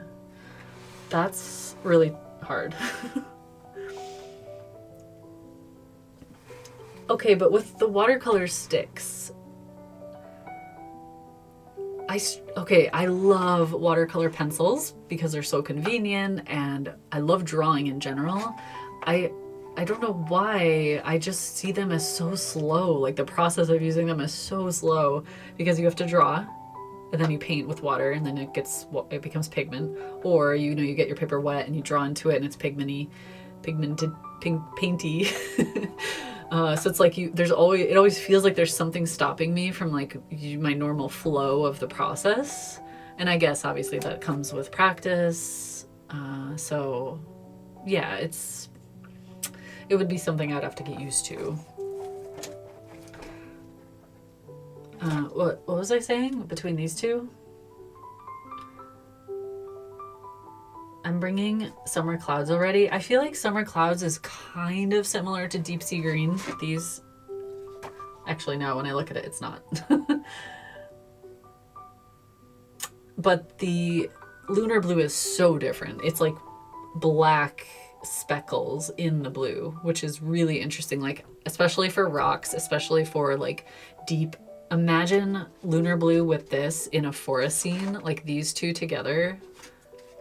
The deep parts of the shadowy leaves and the shadowy foliage and all of the underbrush and all of that, like that could be really fun and moody. So whereas this, I feel like the Summer Clouds, no, Petal Shadow is like kind of doing this job.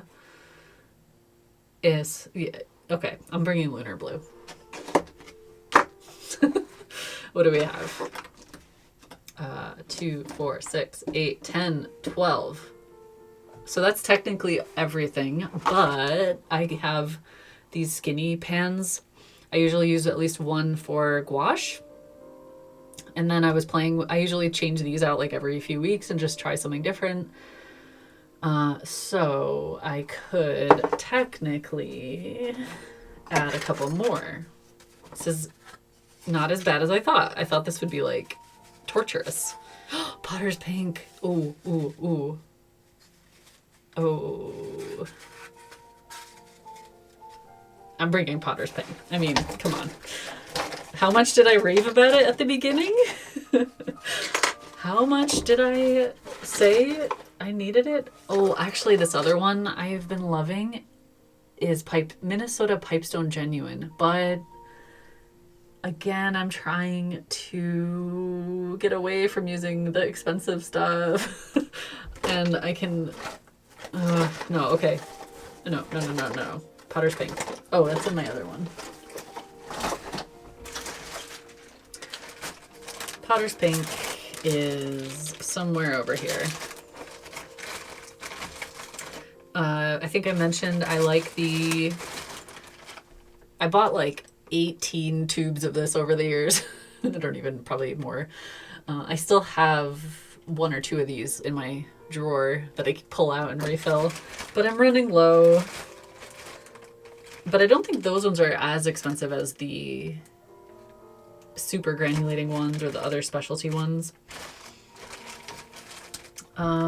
What else? So technically I could fit one more. So what should it be? Chat's choice. Chat's choice. Here's a couple other options we haven't talked about maybe. No, you've seen those. You've seen those. This is the Minnesota Pipestone Genuine. It's red. It's like a very, it's basically a red version of Potter's Pink, I would say. Burnt umber, or, you know, brown iron oxide, bloodstone, undersea green. That's another really fun one. That's, I think what I have on here. Shire blue and undersea green, I think, are the two in there. Can you put Potter's Pink in your granulating palette? Yeah, I have that in here. So that's one of these. So this is what I've been playing with lately in my granulating palette. Quin Magenta! I mean, that I always feel like if I have Deep Scarlet, I don't use Quin Magenta or vice versa. Like it just iron oxide or undersea green. Sticks are meant to be used with a brush. You like the texture, so you get like the rough kind of texture, kind of like watercolor pencils. Country Boardwalk, thanks for being here. I know I've missed saying hi or bye to people, I'm sorry. Get me rambling about colors and it's nonstop. So there's the Amethyst Genuine. It's a very subtle purple. It's really, I don't know if you can see the sparkles. I'm trying to.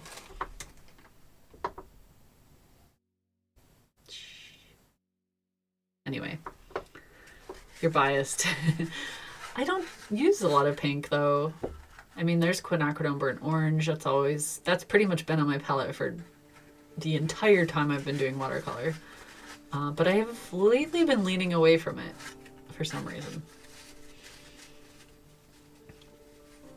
Undersea green is close to the water on the wharf of the city. Undersea green is, I think or a few people in my Discord community are the reason I got undersea green. They kept posting it and showing it, and it's like, wow, that color is amazing.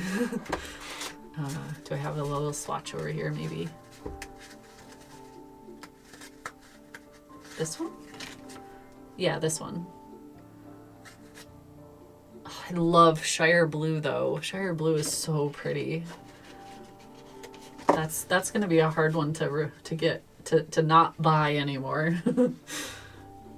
Oh, I can pull out.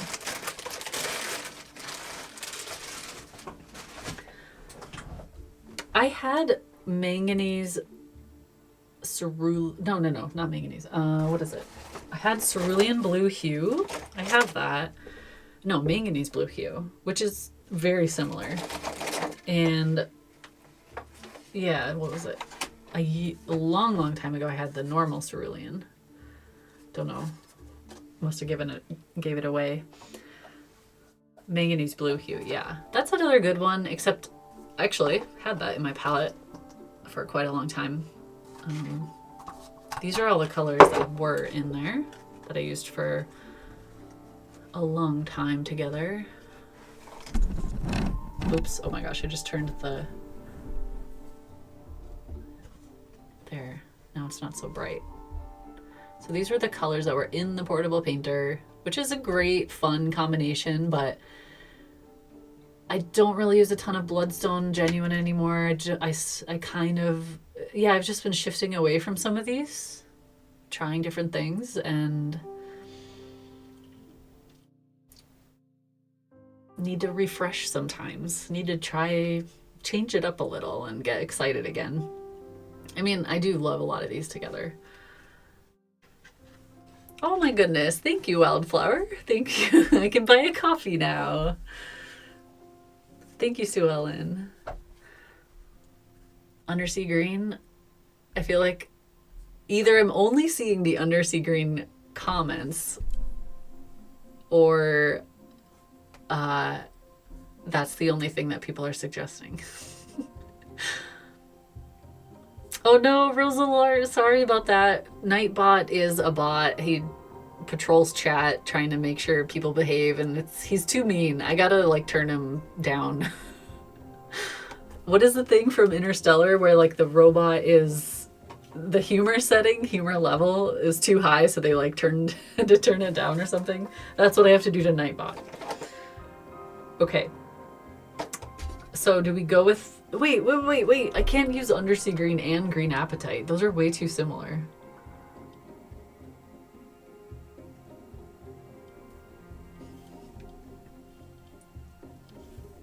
You know what? Instead, someone mentioned what is it? Brown iron oxide, which is kind of like burnt umber. I think it's a little richer, it's like chocolate. It's gorgeous, honestly. Chocolatey brown. And it can get really, really, really dark. So this mixed with phthalo turquoise is one of the most gorgeous mixes. Oh my god. Why did I stop using that so much? Like, it's so funny when I do this. I'm like, wait, why did I ever stop using that combination? Okay, so is it to be Green Apatite or is it to be Undersea Green? That's a tricky one. Does anyone else torture themselves this much? I don't have Paraline Green right now. I had it for many years and I used it, well, I say way too often, but it's retired for now. I'm sure it'll come back eventually, but we're gonna swatch Green Apatite Genuine and Undersea Green next to each other, and we're gonna decide. Okay? Okay. So, this one, on the top, we have Green Apatite. On the bottom, we have Undersea Green.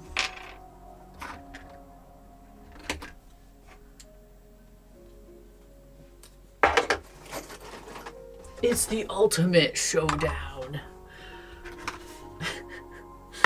Okay, this needs to not be so bright.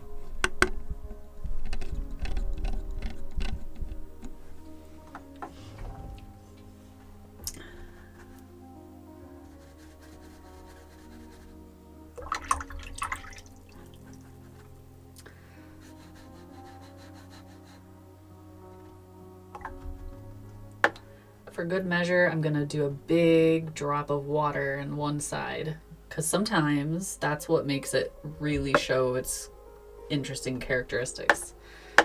The random drop of water, or the part that's like more watery than the rest. You literally do this this very thing every time you travel, and you travel a lot.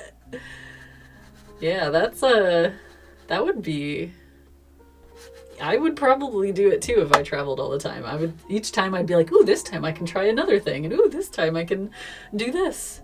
Do you base your colors based on where you're going? Like, do you think, okay, this time I'm going to Venice, so I want this, this, this, or is it just whatever you feel like doing that time? Turning up with 12 palettes with 37 half pans, yeah.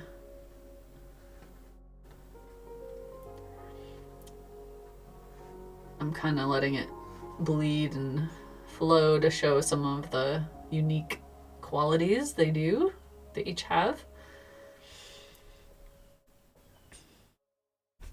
What did I say? Bottom is Undersea Green, top is Apatite. But we have to let them dry because they really, a lot of, like I said, the granulating colors don't show their cards until the end, until they're dry.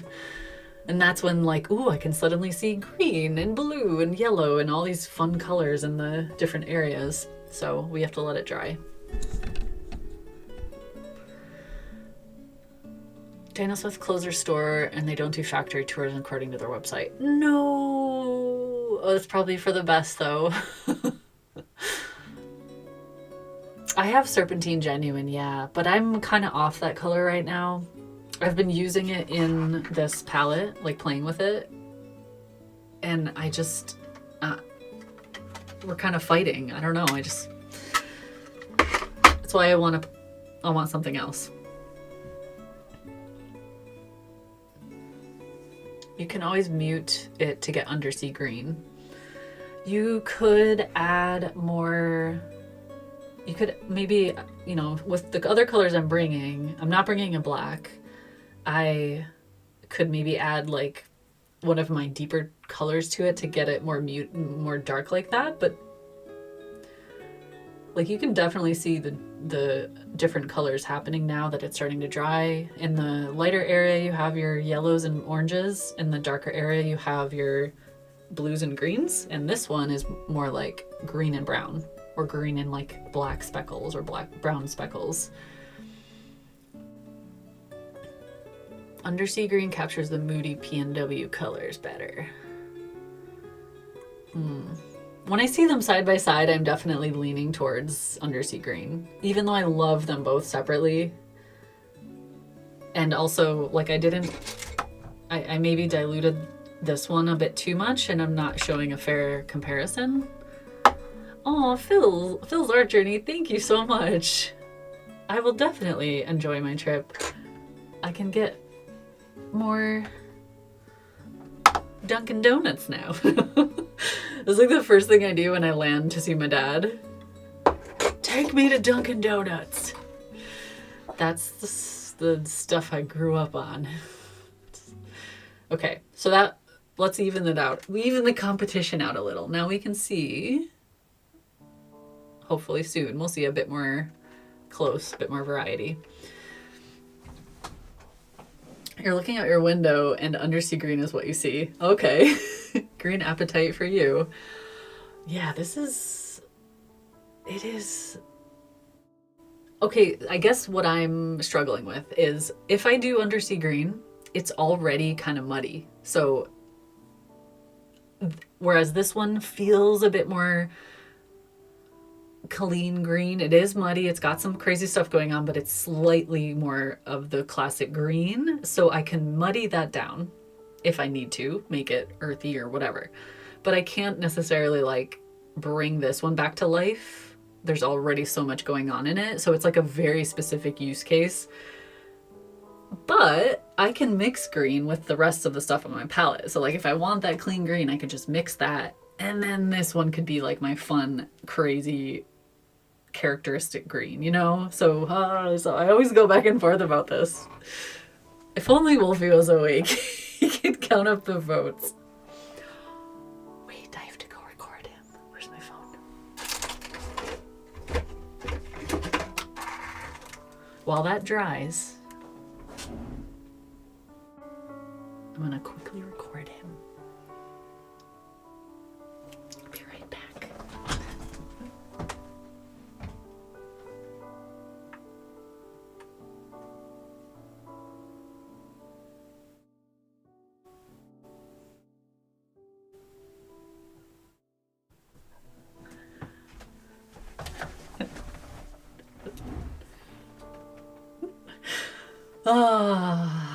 Proof. You have Quinn Gold, you can mix undersea green. Yeah, I could, but do I want to do that in the moment? The whole point of having convenience colors on my palette is that they're there, they're ready to go. I just get some water and I go and I do it. I do the thing. You know, it's...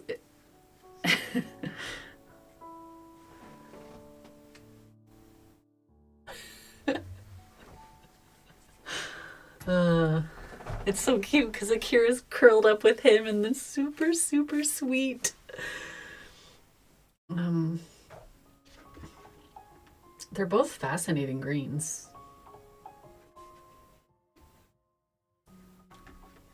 Oh my god, Valerie! Checked bag! Oh my god! Oh, what are you doing to me? You are changing the game with that, if that's really what you mean. You want me to check my bag. Thank you so much for that. I really appreciate that. That will make the journey much easier. The problem though is that I have, let's see, Scotland to New York. No, sorry, Scotland to wherever we're landing. I can't remember. One flight. Then I fly from New York to Seattle, second flight, do a bunch of stuff, do my workshop. Then I fly to the other side of Washington. Then I fly back to Seattle, and then I fly to London, and then I fly to Inverness. 6 flights. So, oh, thank you, Miranda. I'm not trying to say that to like, hey guys, give me money to check my bags. Like, I'm just saying I'm realizing how many flights I'm going to have to deal with. And now I'm getting really nervous about them confiscating my paints. I don't think they will if I have dried pans. Has that ever happened to anyone? I brought watercolors in my portable painter, dried, last time, and it was fine. So yeah, it's okay. Oh my god. Miranda, thank you so much. And Wildflower, you guys are so sweet. Thank you. So much flying. It's horrible, I know. But it has to be done. I just... Oh, yeah. I hate flying so much, though.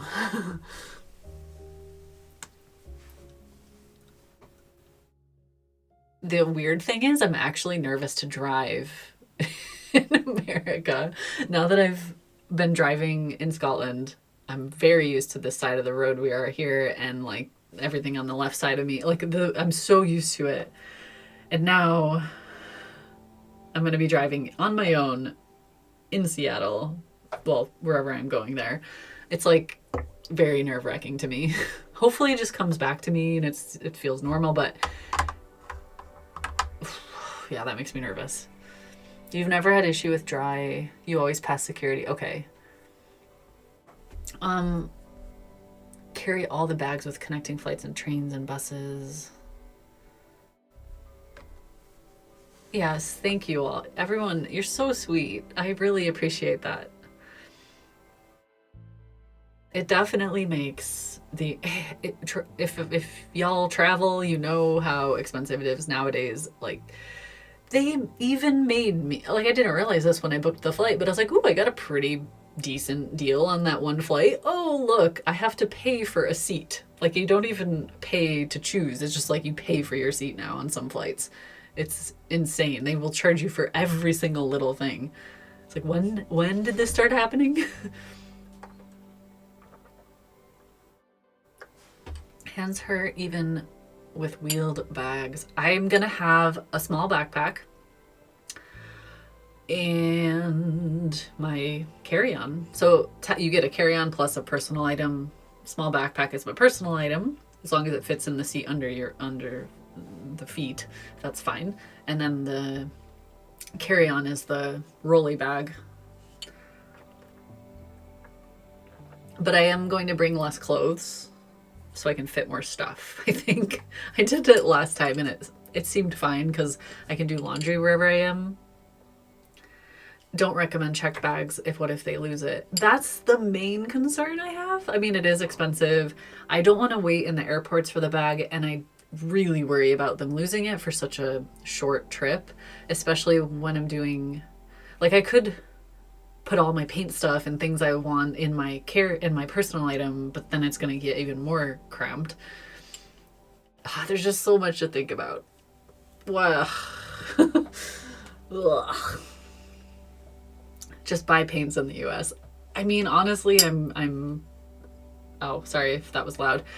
I am thinking about that. I'm gonna bring these paints if they get confiscated, which would suck so much. I mean, these pans can come out of the portable painter, so like each one of these, the colors can come out. So if they confiscate them, I don't lose the whole palette, the whole portable painter. I would be pissed if that happened. But then I'm there without pain and I have to order it. Like where my dad is, there's no art stores. Like I would have to order stuff. May arrive on time, may not. I have like a little time, like a week after I arrive before I go to the other side of the country to the workshop. So that I could maybe order stuff and have it shipped to them. I don't want to think about that. But we're just gonna say everything is gonna go smooth. I'm gonna choose the colors I love. Oh, let's decide. Oh, this is so hard though. Okay, don't hate me. I'm gonna choose undersea green. Just because it's fun. It's so unique. There's so much going on in it. I'm just gonna do it. Okay? Okay. But so there we have it. So is that everything?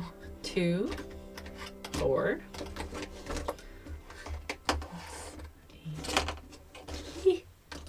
2, 4, 6, 8, 10, 12, 14. 2, 4, 6, 8, 10, 12, 14 plus white. There we are. We did it. There are our colors. Shall we do one little swatching session with these? Just so they're all on one card, and then I'll end the stream. Because it's already 8:15 p.m., which isn't that late. It's just I've been streaming for 2 hours. I'm starting to realize it. Perfect choice. I'm sorry to the people who wanted the other one.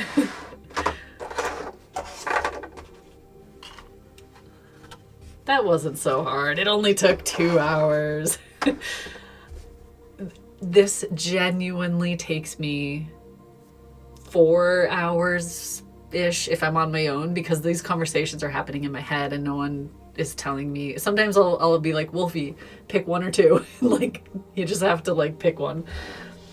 But yeah, it's let's swatch in order of color how I would lay it out on a palette.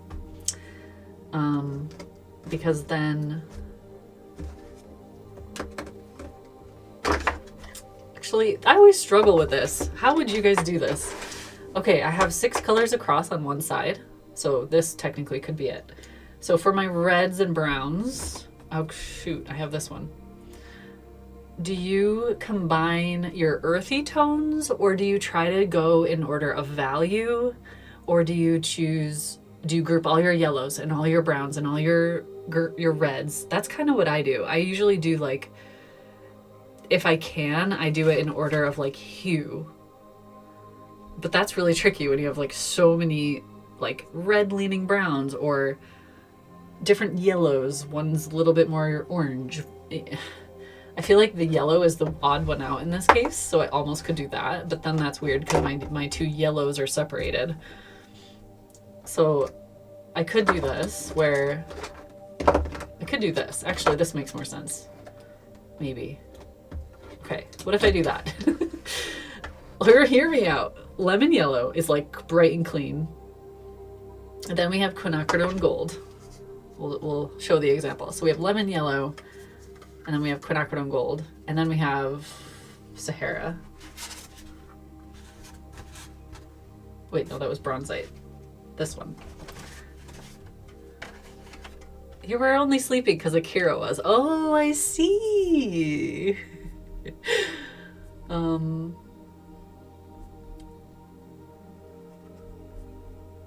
Look who woke up. You put the earthy tones together. Yellows, reds, purples, blues, earthies, grays. You group by hue and the earthy together. Browns, earthy colors, yellows, reds, blues. Excuse me. Buff titanium, cool yellow, warm yellow. Yeah, I think that's how I tend to do it. Actually, no, I group my blues and greens together though, or like side by side.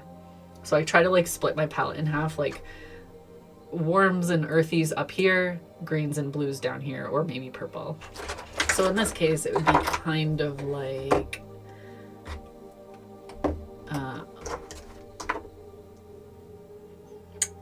so if red is down here, I'll put my purpley ones near that because it's kind of like red and between red and blue we have purple. So that would be the petal shadow because it was like very bluish pink, this one. And then lavender is just lavender. I can kind of use lavender to separate the blues. And then we have, wait, which ones was I bringing? I wasn't bringing lunar blue? Oh crap, what am I doing? Oh no, I have 2 on the side. So that I have to put 2 on the side. How about I put purple on the side and lavender on the side, so I can do blue.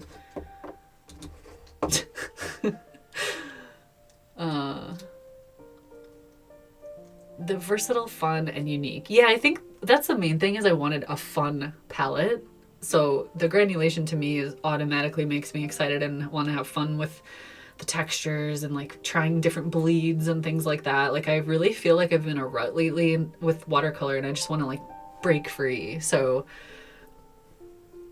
that's the main factor, driving factor. Oh, wait. Someone probably already pointed this out, but I have too many up here. So maybe I'm too tired to do this right now. Maybe I need to do this in the morning. Just the order of colors, you know. What would make more sense is if I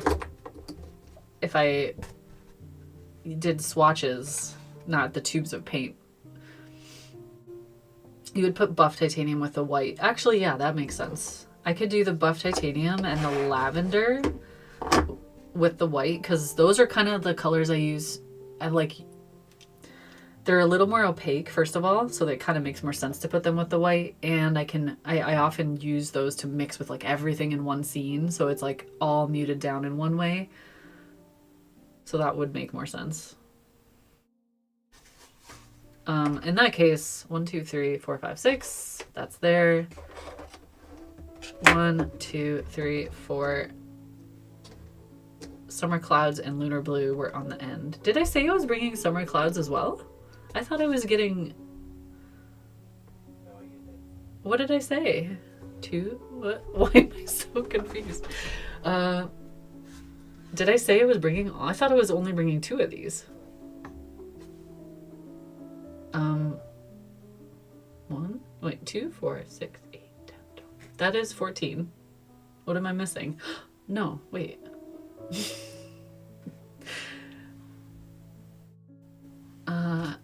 You read that in Scottish. Yeah.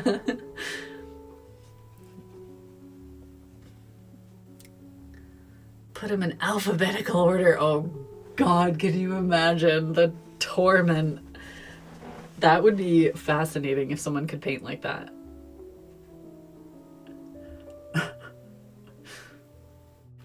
Which do you need less of? Small wells. Well, yeah, so these are a little smaller. I can't remember how much less you can use, but I definitely won't go through all the paint in this palette in the amount of time that I'm over there, so that part's fine. I don't have to worry about that.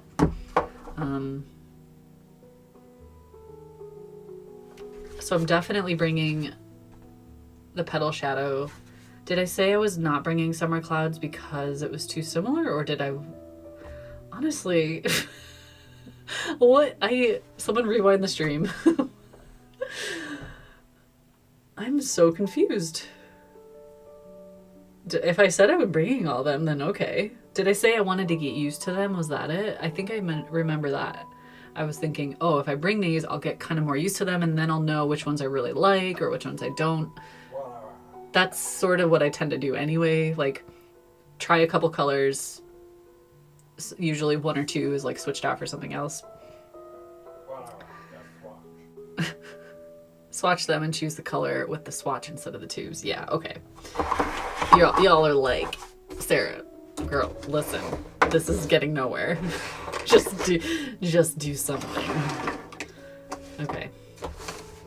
Well, I already have some of the colors in my palettes, so I don't need to pour them out. So we can just do this.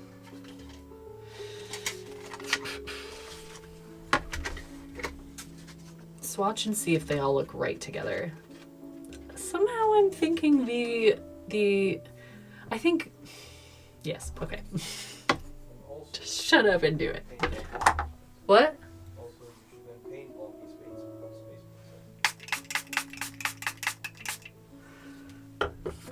Okay. So we're gonna just do down the line. Oops. Dripping all over the place.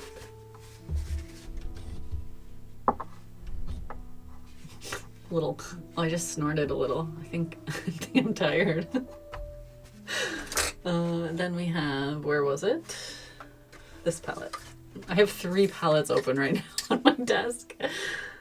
This is madness. Is the undersea green there? Yes, it's right there. I think I feel a little more comfortable using or having lemon yellow on the palette, even if I don't end up using it a ton. It's just like I'm very used to having it. It's been something lemon yellow-ish has always been on my palette, and without it, I think I'm like, what do I do? Sahara's over here, I think. Is this Sahara? Yes.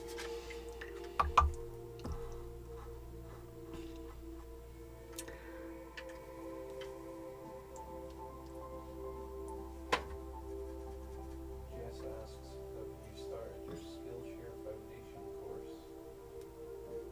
Wanted to say thanks, I'm really enjoying it so far. Oh, that's awesome, Jess.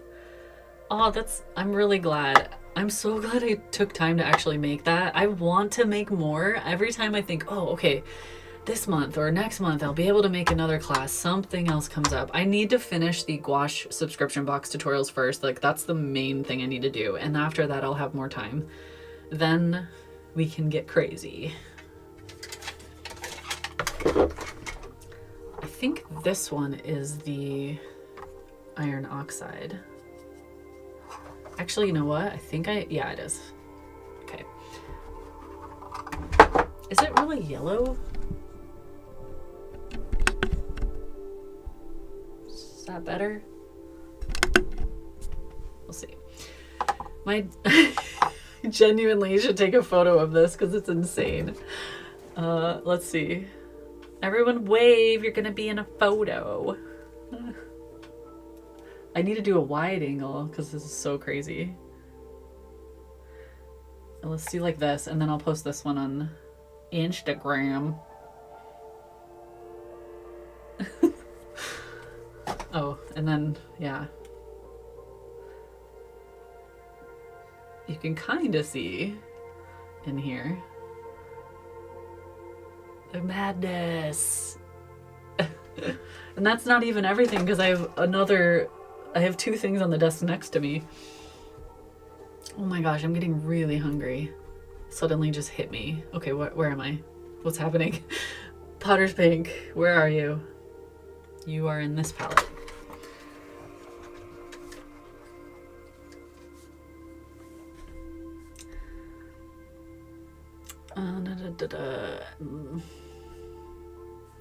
Hello. Why are everyone's waving? Hi. Hi from Australia. Hello. Oh, good morning. How was your sleep?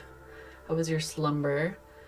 I definitely will need to put chapter markers on this stream because it's just chaos. Oh no.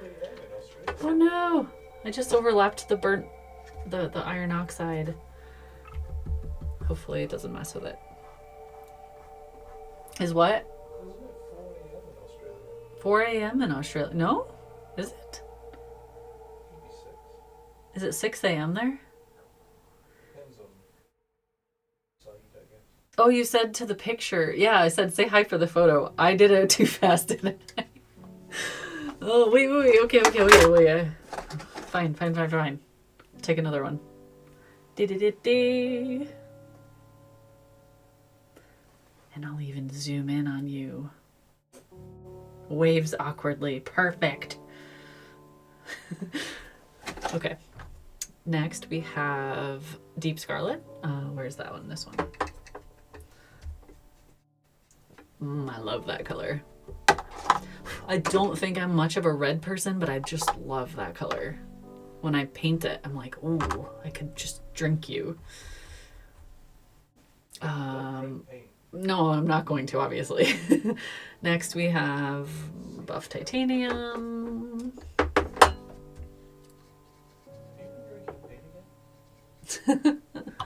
Then we have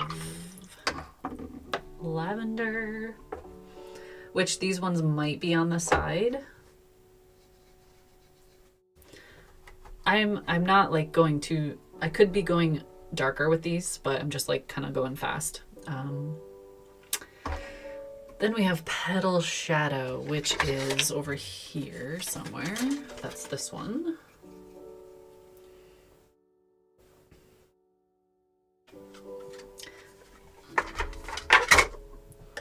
See ya, Paulina.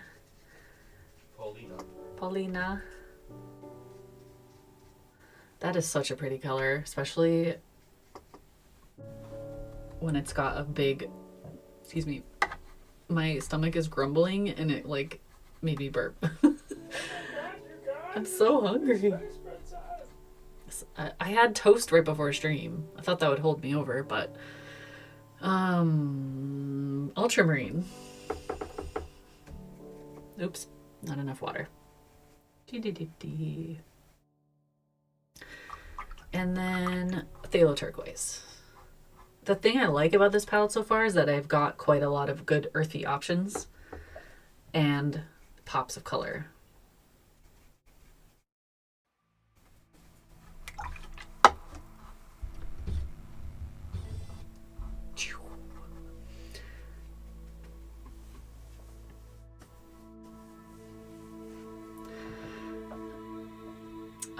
Next we have Undersea Green, which is somewhere. Is it this one? No. This one. Oh, it's this one. No. Yes.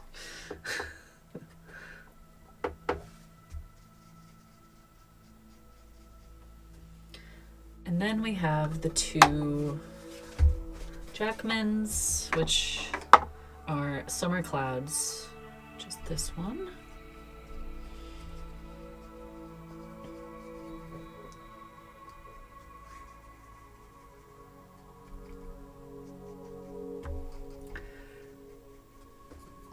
And Lunar Blue, which is this one.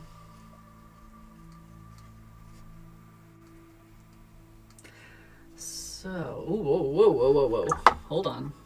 Need to get a tiny bit of dilution in there somewhere. Or a tiny bit of water on the edge, maybe. Okay.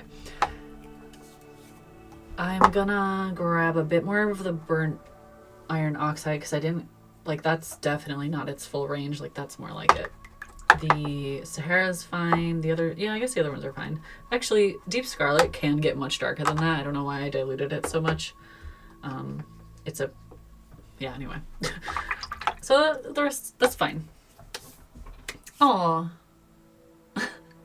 Raphael, thank you. Forgot to write the color names. Oh, well, eventually you do kind of get used to the color names. You could, depending on how many colors you have, you could do some swatch cards like this. Do some swatch cards like this. Write the name on the back after you're done immediately or as soon as they dry. And then hold that up and then take your palette, swatch your palette out on a piece of paper like this, and then hold this up and you can kind of match the names, hopefully. That's good because then you'll also have a set of these in your drawer. You can always refer to these in the future and it gets you used to the colors. Like, the more you repeat that stuff, the more you learn the colors by heart. By now I've used the same colors so often for so many years that it just is second nature to say them. Like, I know what that color looks like. I can pick it out of my whole palette and know what it is. But it took a while. But yeah, I've done that before too. The one I hate though is when I do like all my blues, I swatch all my blues, and then I go and do something and I forget to write what they were. So I'm like, oh, when two of them are very similar, like ultramarine versus French ultramarine, I usually have to re-swatch those. So it's just part of learning your colors though. It eventually gets easier. And I also found that because I used to stream so often, while I was painting, whenever I used a color, I would say the color name. So maybe you can do that with yourself if you're just out painting or at home painting. Anytime you pick up a color, say the name of the color. You could even say the pigment numbers if you want to go that far. And that repetition helps you memorize them pretty fast. Okay, so plus white, which obviously I'm not going to swatch, but it's there. I feel like that's a pretty good palette. Like I have a lot of convenience colors. I have a wide variety range of earthy tones and fun colors like purples and greens and granulation versus non-granulation.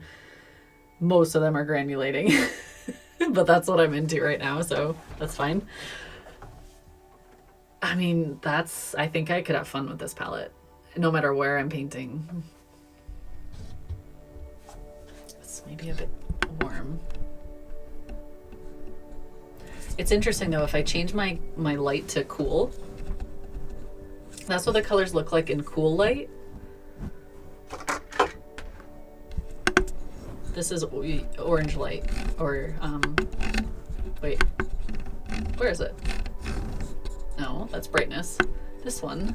This is what they look like in yellow light, basically orangey yellow light. This is what they look like in cool light, or closer to daylight, I guess I would say. Very interesting change. So I am so happy with the selection. I'm gonna do it. Not tonight, because I'm sure I'll mess up, but I'm gonna take some time tomorrow to pour everything into the palette, set it all up, make my little cheat sheet. I always make a cheat sheet like this for my palette, especially if I'm traveling. And I also usually do a swatch card mixing chart. That'll also be a cheat sheet that I bring with me. Do I have any? Like this. So I will pick a couple colors that I want to focus on, like maybe just one or two blues, one of my reds, something like that, and then I'll do a few mixes and just see the variety I can get, because then I can just grab this out of my bag when I'm out there. Quick reference. This one is Helio Turquoise, by the way, with a bunch of fun colors. Anthraquinone Blue, Diopside Genuine. I think that's one of my older yellows. I can't remember which one. I used to go through yellow, change my yellows a lot. Yellow Ochre and Potter's Pink. I think that's actually like from a long, long time ago, Nickel Azo Yellow. Or yeah, possibly. Anyway, that's a fun cheat sheet to have, something like that. Okay, I am gonna end the stream here, I think. Let me just see. What? To take a picture of what? Well, he could come in and say goodbye. He's so sleepy, kitten. Thank you all so much for hanging out with me. Oh, I just realized my lighting is kind of creepy. It's like up lighting. Yeah, I had fun. I love these kinds of streams. Just geeking out about color. Do gouache and watercolor use the same paper? Oh.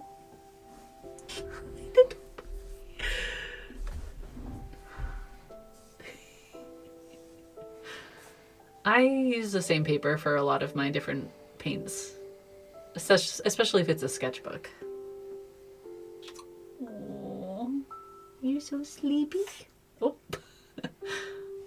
you sleepy boy. Okay. Oh, I just want to cuddle you.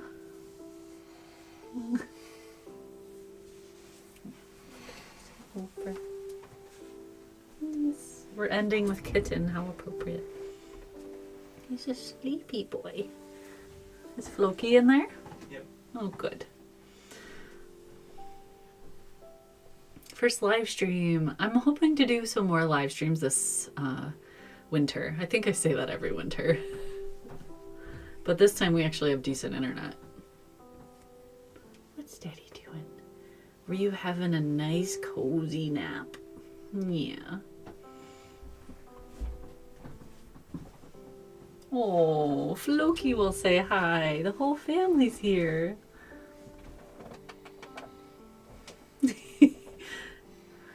He wants his brother. Oh, he's your brother.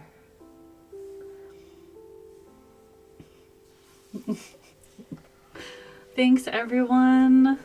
Thank you again for the donations as well. Thanks for hanging out with me. And I think that's it.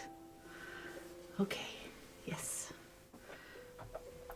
Hopefully you won't try to, okay, good. I really didn't want him to try to climb onto the desk. Hi, beautiful. Okay, I am gonna head out now. Thank you, everyone. I will see you all in the next video, whatever that is. And keep an eye out probably on Instagram or Discord and stuff for the palette when it's finished. I will probably update my supply list as well with the most recent colors. So yeah, thanks everyone. I will see you next time. Bye. Bye. Aww. Okay.